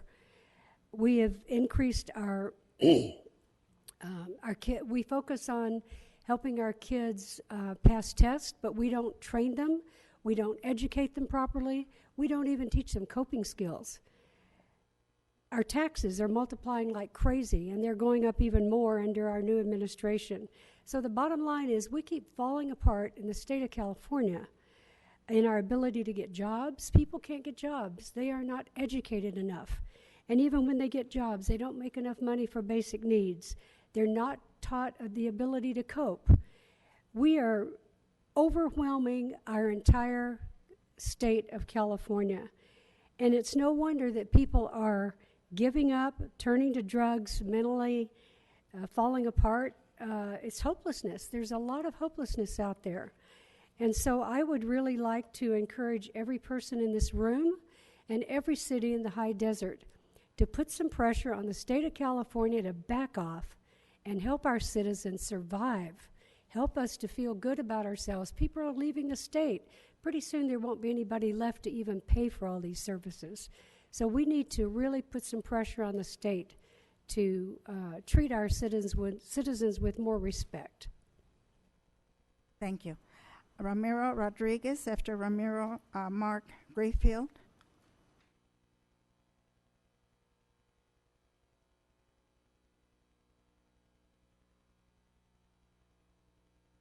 Good afternoon, everybody. First, I'd like to say thanks to the police department. Last time in your ceremony on December 10th, thank the police department for doing their job. They escorted Miss Maggie Martin out of the room because she was causing such a ruckus in the celebration of your new welcoming to the event and everything. And thank you, the police department, for doing so. As to the homeless population, I go to Beverly Hills, I go shopping over there, buy some perfume, a watch, or a pen. There's homeless people in Beverly Hills too, everywhere. And like the lady before was saying, it's the national dilemma. I don't understand the other person, how he stated that there are drug addicts, there's crazy people, and these LGBT people also, like the gay and lesbian communities also doing criminals things out there. They're just human beings. The homeless situation is pretty much a society thing. Who has really the right to say, you can't wander through here, you can't live there? If they choose not to buy a house or rent an apartment, if they want to live in the woods, it was common fact a few hundred years before, or some years before. Heck, some people live in the woods still. So some people are just transitioning. Some people are homeless vets that we, not just when you see them in the supermarket, say thank you for your service, but really require help out there. They help this country, might as well keep helping them. The city of Los Angeles, I noticed we have 290 homeless people. The city of Los Angeles has 53,000 homeless people. They just passed a proposition, Measure H, which allots them $355 million a year for 10 years. Out of that, they decreased the homeless population by 2 or 3%. Us, I don't think we have $355 million. We've spent quite a bit of monies elsewhere that could have been used for the city problems. I won't get into that, but we all know what they are. The thing is, like Pepper was saying, there's a lot of people out there wanting to help. Been 2 minutes? Kim, okay, thank you very much. Maybe next Tuesday we'll be here. Thank you very much. Mark, and after Mark, Samantha, it looks like Samantha Bodie. Madam Mayor and council members, Mark Creffield with the Victor Valley Chamber. I just wanted to mention that over the past 4 months, the Chamber has had 2 informal meetings with a collection of business individuals to discuss homeless issues. Mostly it's been the opportunity for them to vent a little bit and talk about the problems, not necessarily solutions. But we hope in the near future that our talks will generate some good suggestions that we can bring back to the city and see how maybe the Victor Valley Chamber can help in this process. And I just wanted to mention that today. Putting on my resident and personal hat, I just have to say the biggest issue I see with homeless is really helping the ones that want the help, but the toughest ones are the people that enjoy being homeless. I had a brother that was homeless until he died, and he loved every minute of it. He loved bragging about it. He loved talking about it on Facebook, how much money he was making and how people would bring him food. So those are going to be the toughest ones to get off the streets, the people that enjoy being homeless. I think the people that want help will want to be helped and they'll get off the streets, but the tougher problem is the people that enjoy being homeless. Thank you. Thank you. Samantha, I can't really make out the last name.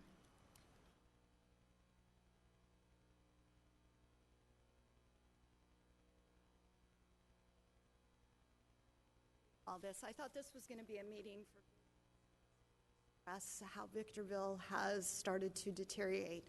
Been in business for 18 years. The Met team's the only one that's helping us. I don't know who you are, but the females out there are atrocious. They're very, very difficult to deal with. My store is just right around the corner. They get drugs for free, but they sell them to buy their meth. There's been no talk of helping businesses. We're responsible for cleaning up the messes besides the Met team that comes out and helps us and the code enforcement. So businesses are responsible to do this. We're struggling in Victorville, and yet $11,000 for one business. Then we have to hire people to come out and do this. You have another gentleman that's got to hire security guards. That tells you what your city's turning into, and that's what this should be a focus on, not on everything else. And if there was some sort of notification, I'm sure there'd be more businesses here. There was nothing mailed out to any of the businesses. I'm trying to get them all together. We knew nothing of this. This should have been a business meeting. This is what keeps the city going. That's all I have to say. Thank you.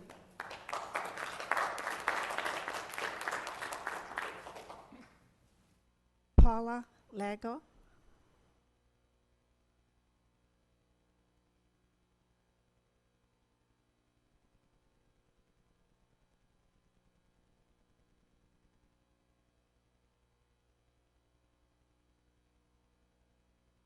Hello, thank you for letting me speak. My name is Paula Lago. I am, my husband and I are residents of Victorville and also business owners in Victorville for 29 years. We had a business over at the old Walmart shopping center, and when they moved,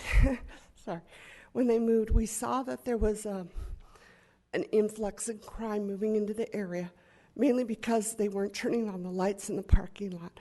Our customers were afraid for us to come into our shop, and were asking us to meet them someplace else to do our sales. We have a retail shop. So we moved.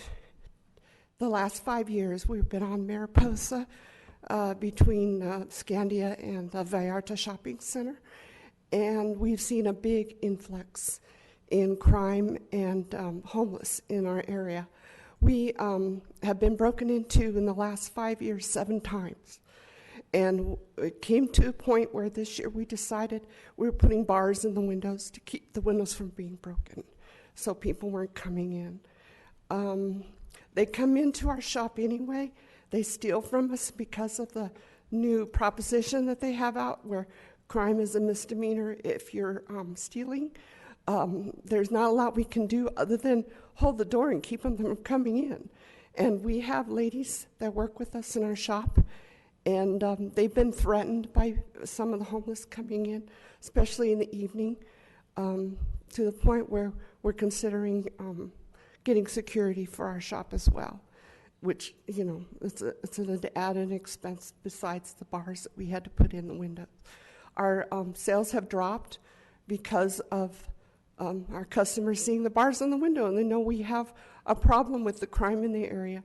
We do have a lot of homeless in the back part of our shop, in the fields back there. We have seen... It's been 2 minutes.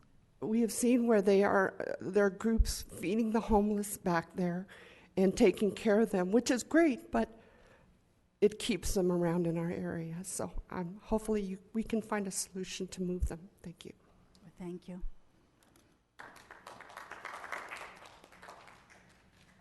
It looks like that's all the cards that we had. Card, they should bring it up front. Come on. Yeah.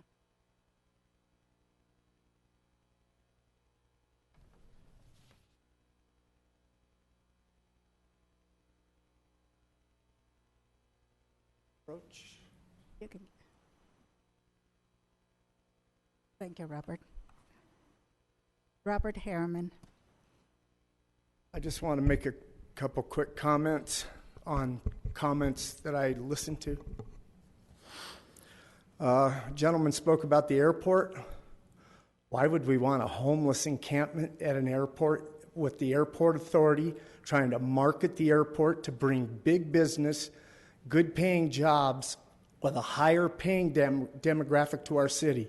That is insane. Secondly, property values.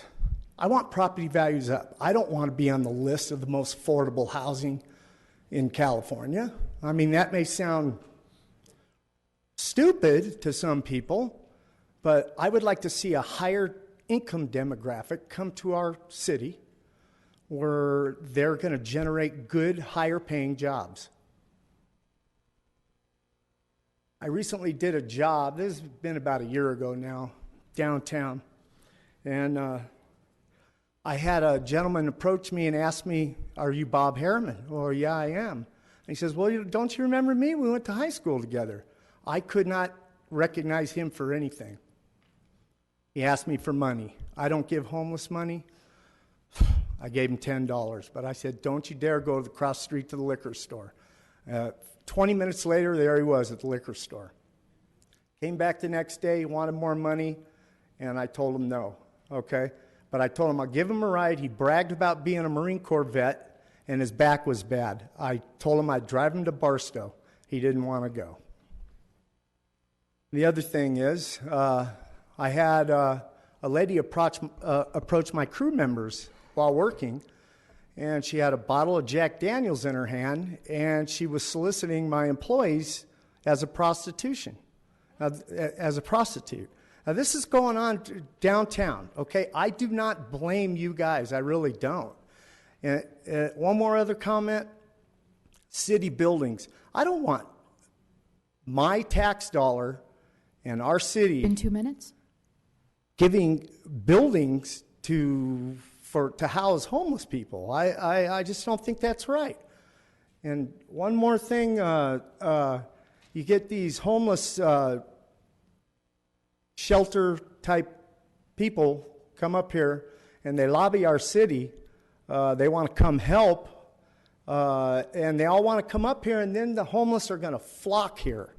So I think we should kind of find an equal balance somewhere, but I definitely don't think it's right to have any of our city buildings given to a nonprofit. Your time is up. To house homeless people. Thank you. Thank you. Anyone else have any cards? No? I think that's it.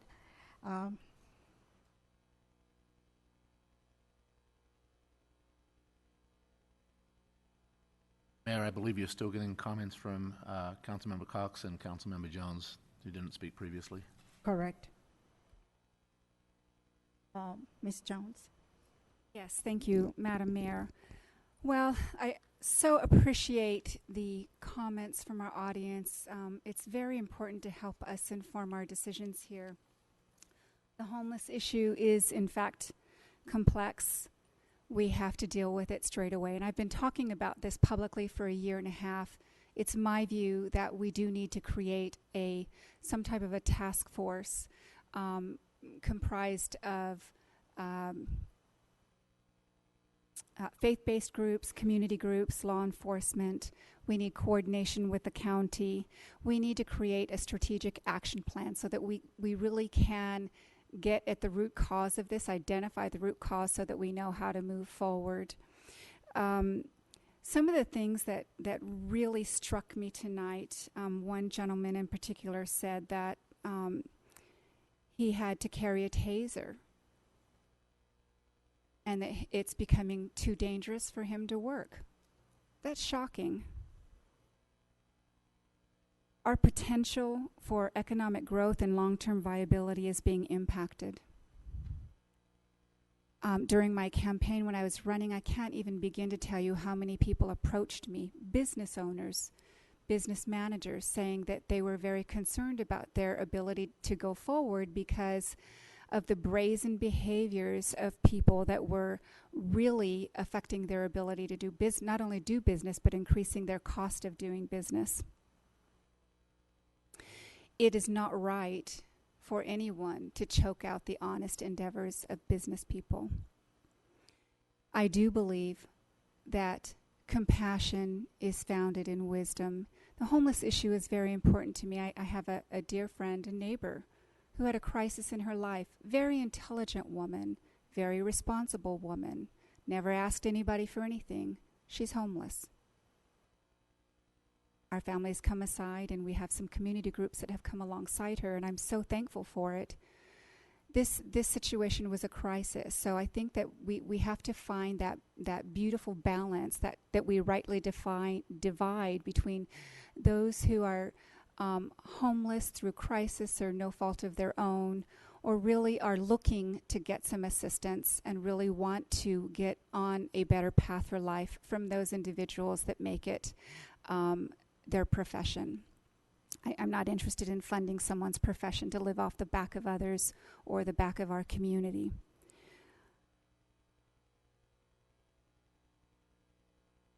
I think it's important that we get really good ideas from our community members. We have very creative people. We have very intelligent people with great ideas that can help us develop a plan, a short-term plan, a long-term plan, to get at the root cause of issues and to try and stop the constant influx of homeless people coming up here, or the creation of people into that unfortunate lifestyle. I also know another young family, a single mom who's on the brink of homelessness, and another neighbor who both she and her husband just lost their jobs, and they're struggling to eat. So this isn't all about people who are, quote unquote derelicts. This is about good and honest and people who work hard, who've are facing crises in their life. We need to know how to deal with all of these. So I would certainly, this has been something that was part of my platform, was to create a task force, to create a strategic action plan. And I was actually going to, at the next meeting, request an agenda item for this, but it seems appropriate at this time that at least the council consider moving forward with a task force to really get down to the nitty-gritty and get the job done right for our community. Thank you. Thank you. Somewhere around 3 years ago, there was a nonprofit corporation that came to the council requesting a permit because they wanted to start a kitchen to feed the homeless. And privately, I talked to the individuals and said, please do not do that.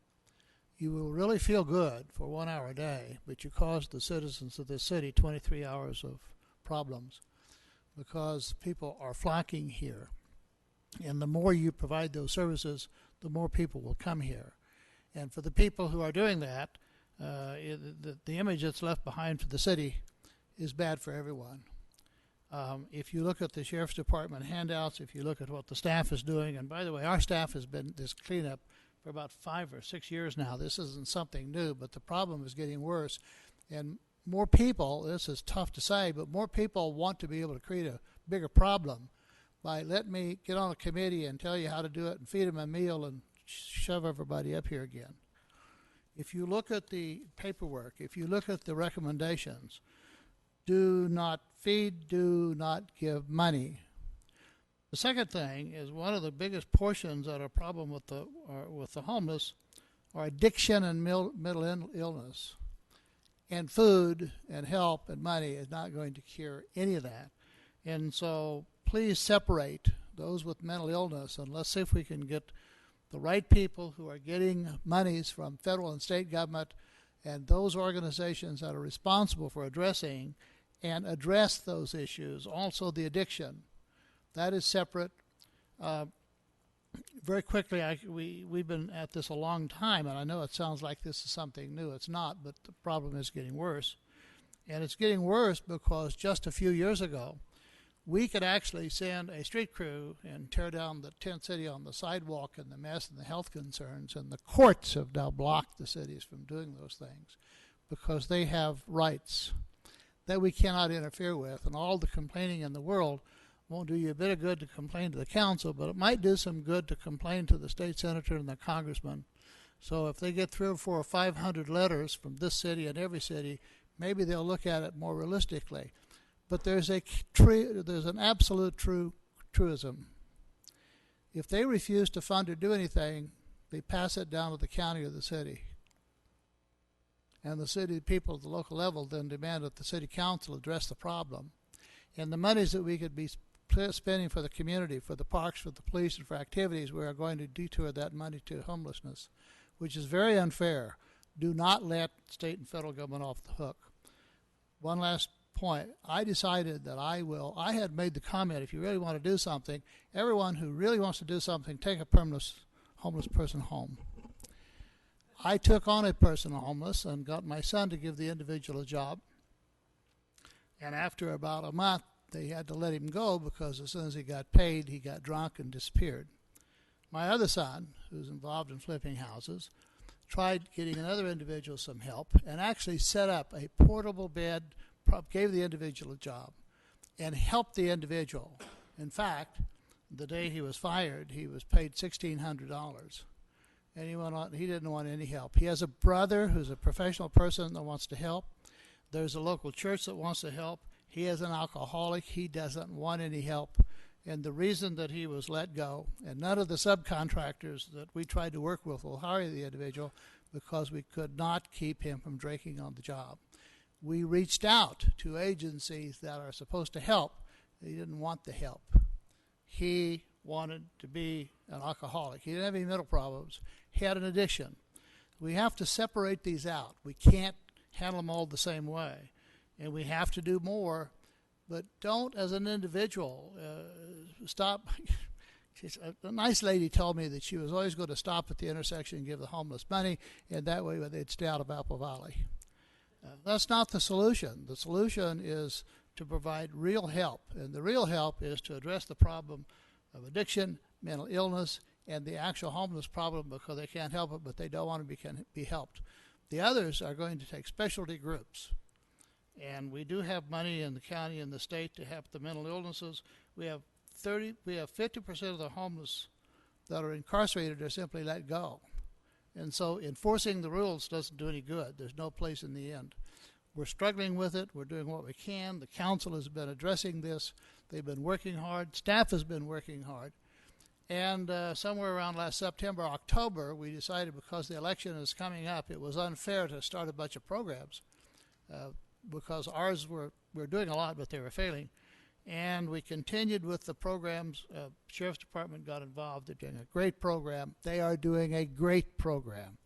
And if you would like to have a committee or be a belong part of the committee, the staff gave 2 words of a sheet of what they have done. You would be amazed what the city is doing, and it's not enough. We need your help. Each and every one of you. We need your input. We need help. We need assistance. We need your cooperation. We need your ideas. Whatever you can do to help, we appreciate it. Thank you. I guess it's my turn now. I'm not going to echo the same thing that has been repeated over and over. We all understand all the different things that have been done and that need to be done. I know we have the nonprofits. The one that I really believe is doing a terrific job, and I'll stand behind them, is Rescue Mission, because they do work with them 24/7. It's not like they just give them a meal once a day and then they close their door and it's up to the public to deal with them, and the city gets the blame for it the rest of the time. So I'll stop there. I have a question. The first one on this list here, the lock external electrical outlets. At my place of business, I've had to call, just like everyone else, I've had to call the police department for assistance because they keep breaking into the electrical boxes. And I could not understand why they were doing this. I thought it was for their phones, but I understand that a lot of these homeless people have that, I don't know what you call it, that ankle thing, at the ankle monitor, yes. And supposedly that needs to be charged every day, or how often? But if they're homeless, where do they charge it? They break into the boxes, and that's what they're doing. They're all lined up at my place of business on the weekend. And I thought it was funny, but it's not funny really, you know.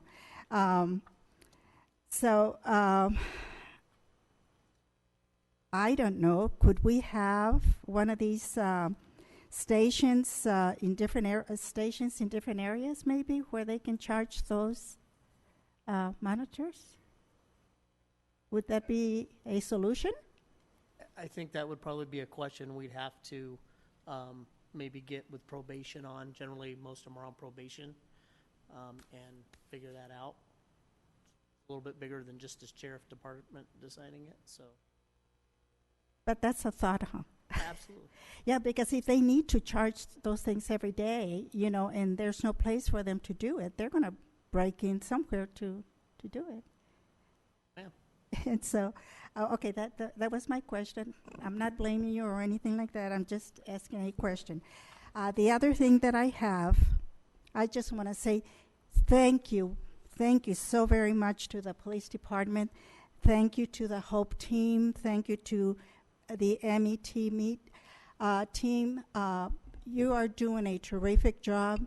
You're out there actually contacting these people face to face. You talk to them, you understand what their needs are. If they don't want the help, we cannot blame you for that. You're trying to help. And I thank you. A lot of people don't understand that. They think that maybe you're just walking around for exercise. But we know you're doing something.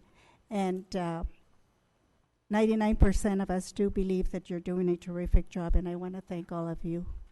And thank you.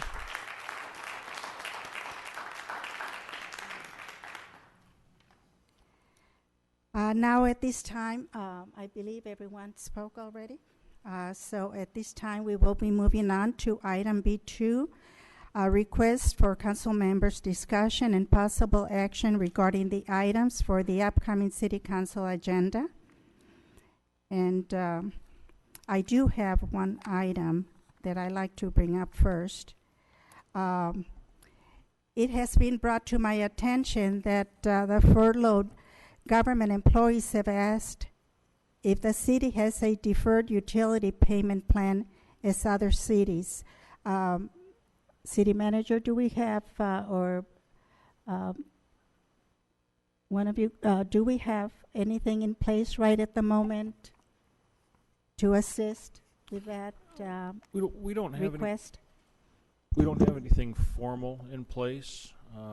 Certainly that's something we can discuss. I think internally what we've contemplated perhaps advising on when the time comes about is perhaps having a system in place where those that are subjected to the furloughs maybe contact us, register with us, prove to us that in fact they're impacted.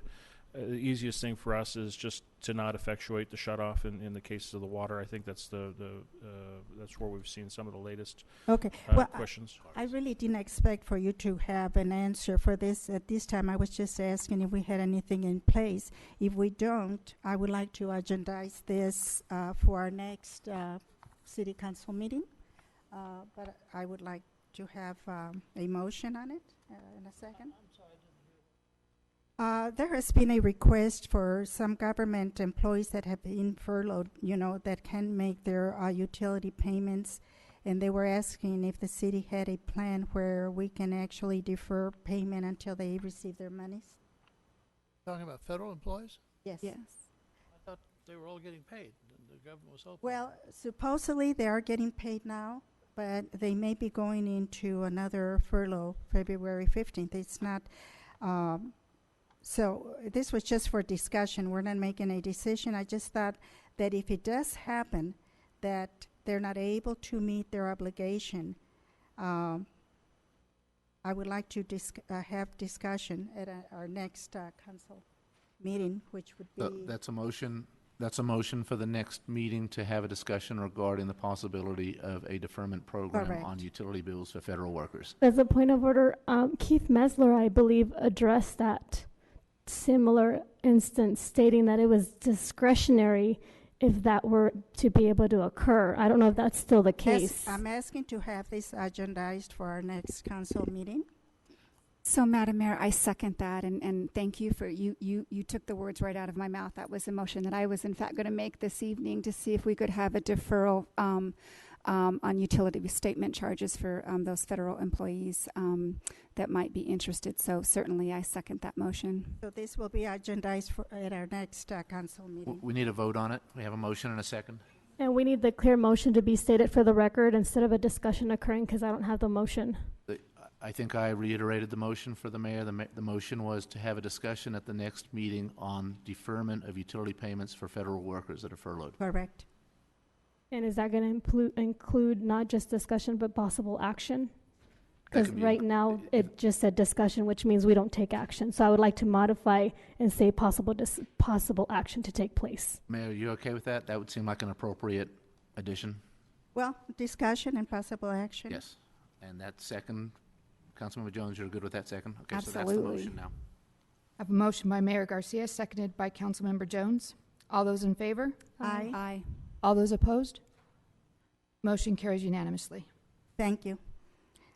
Anyone else have anything? Yes, Madam Mayor, I do. Thank you. So given our discussion this week during this meeting and all of the very helpful comments from our audience, I do think it's timely to request an agenda item for the council to discuss creating a task force for the purposes of creating a strategic action plan to deal with the issue of homelessness in our community. I believe that the February 5th agenda might be becoming full, so we could certainly do it to a meeting after that, or the soonest meeting after that if the 5th is already full. So your motion is to have discussion and possible action regarding the creation of a task force to create a strategic action plan to deal with the issue of homelessness in our community. I'll second that. And that is to come back at the second meeting in February, potentially? Preferably the 5th, but if the agenda is too full, I would certainly be amenable to it being at the meeting as soon as possible thereafter. The 15th? I have a motion by Councilmember Jones, seconded by Councilmember Gomez. All those in favor? Aye. Aye. Aye. Motion carries.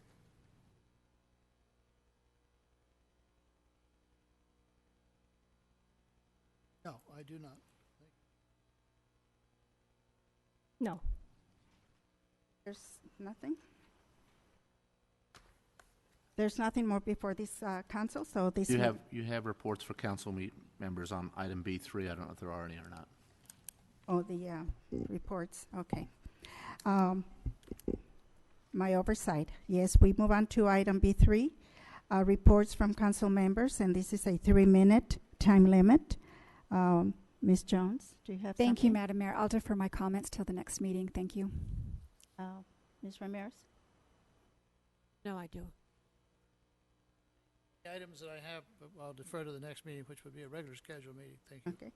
Ms. Gomez? Yes, I'm going to address my comments in Spanish for some of the individuals that are here that are only Spanish speakers.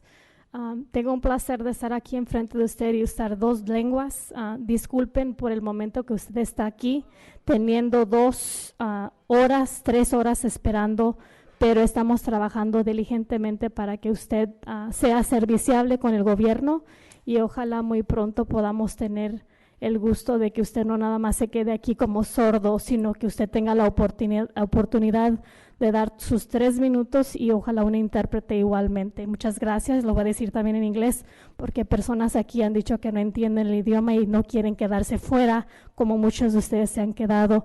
What I was saying is it's very unfortunate that we have individuals here that have to sit through the entire process 2 and 3 hours without the knowledge of understanding what we're speaking, and I want to give thanks for them for staying this long. And we are working diligently to be able to provide governmental services that service different languages. And so as we work diligently, I translated it because we had 2 individuals that didn't want to stay out of the conversation as you guys have stayed out for so long. So I appreciate your time here. Thank you. There being no other action, meeting is adjourned. Thank you.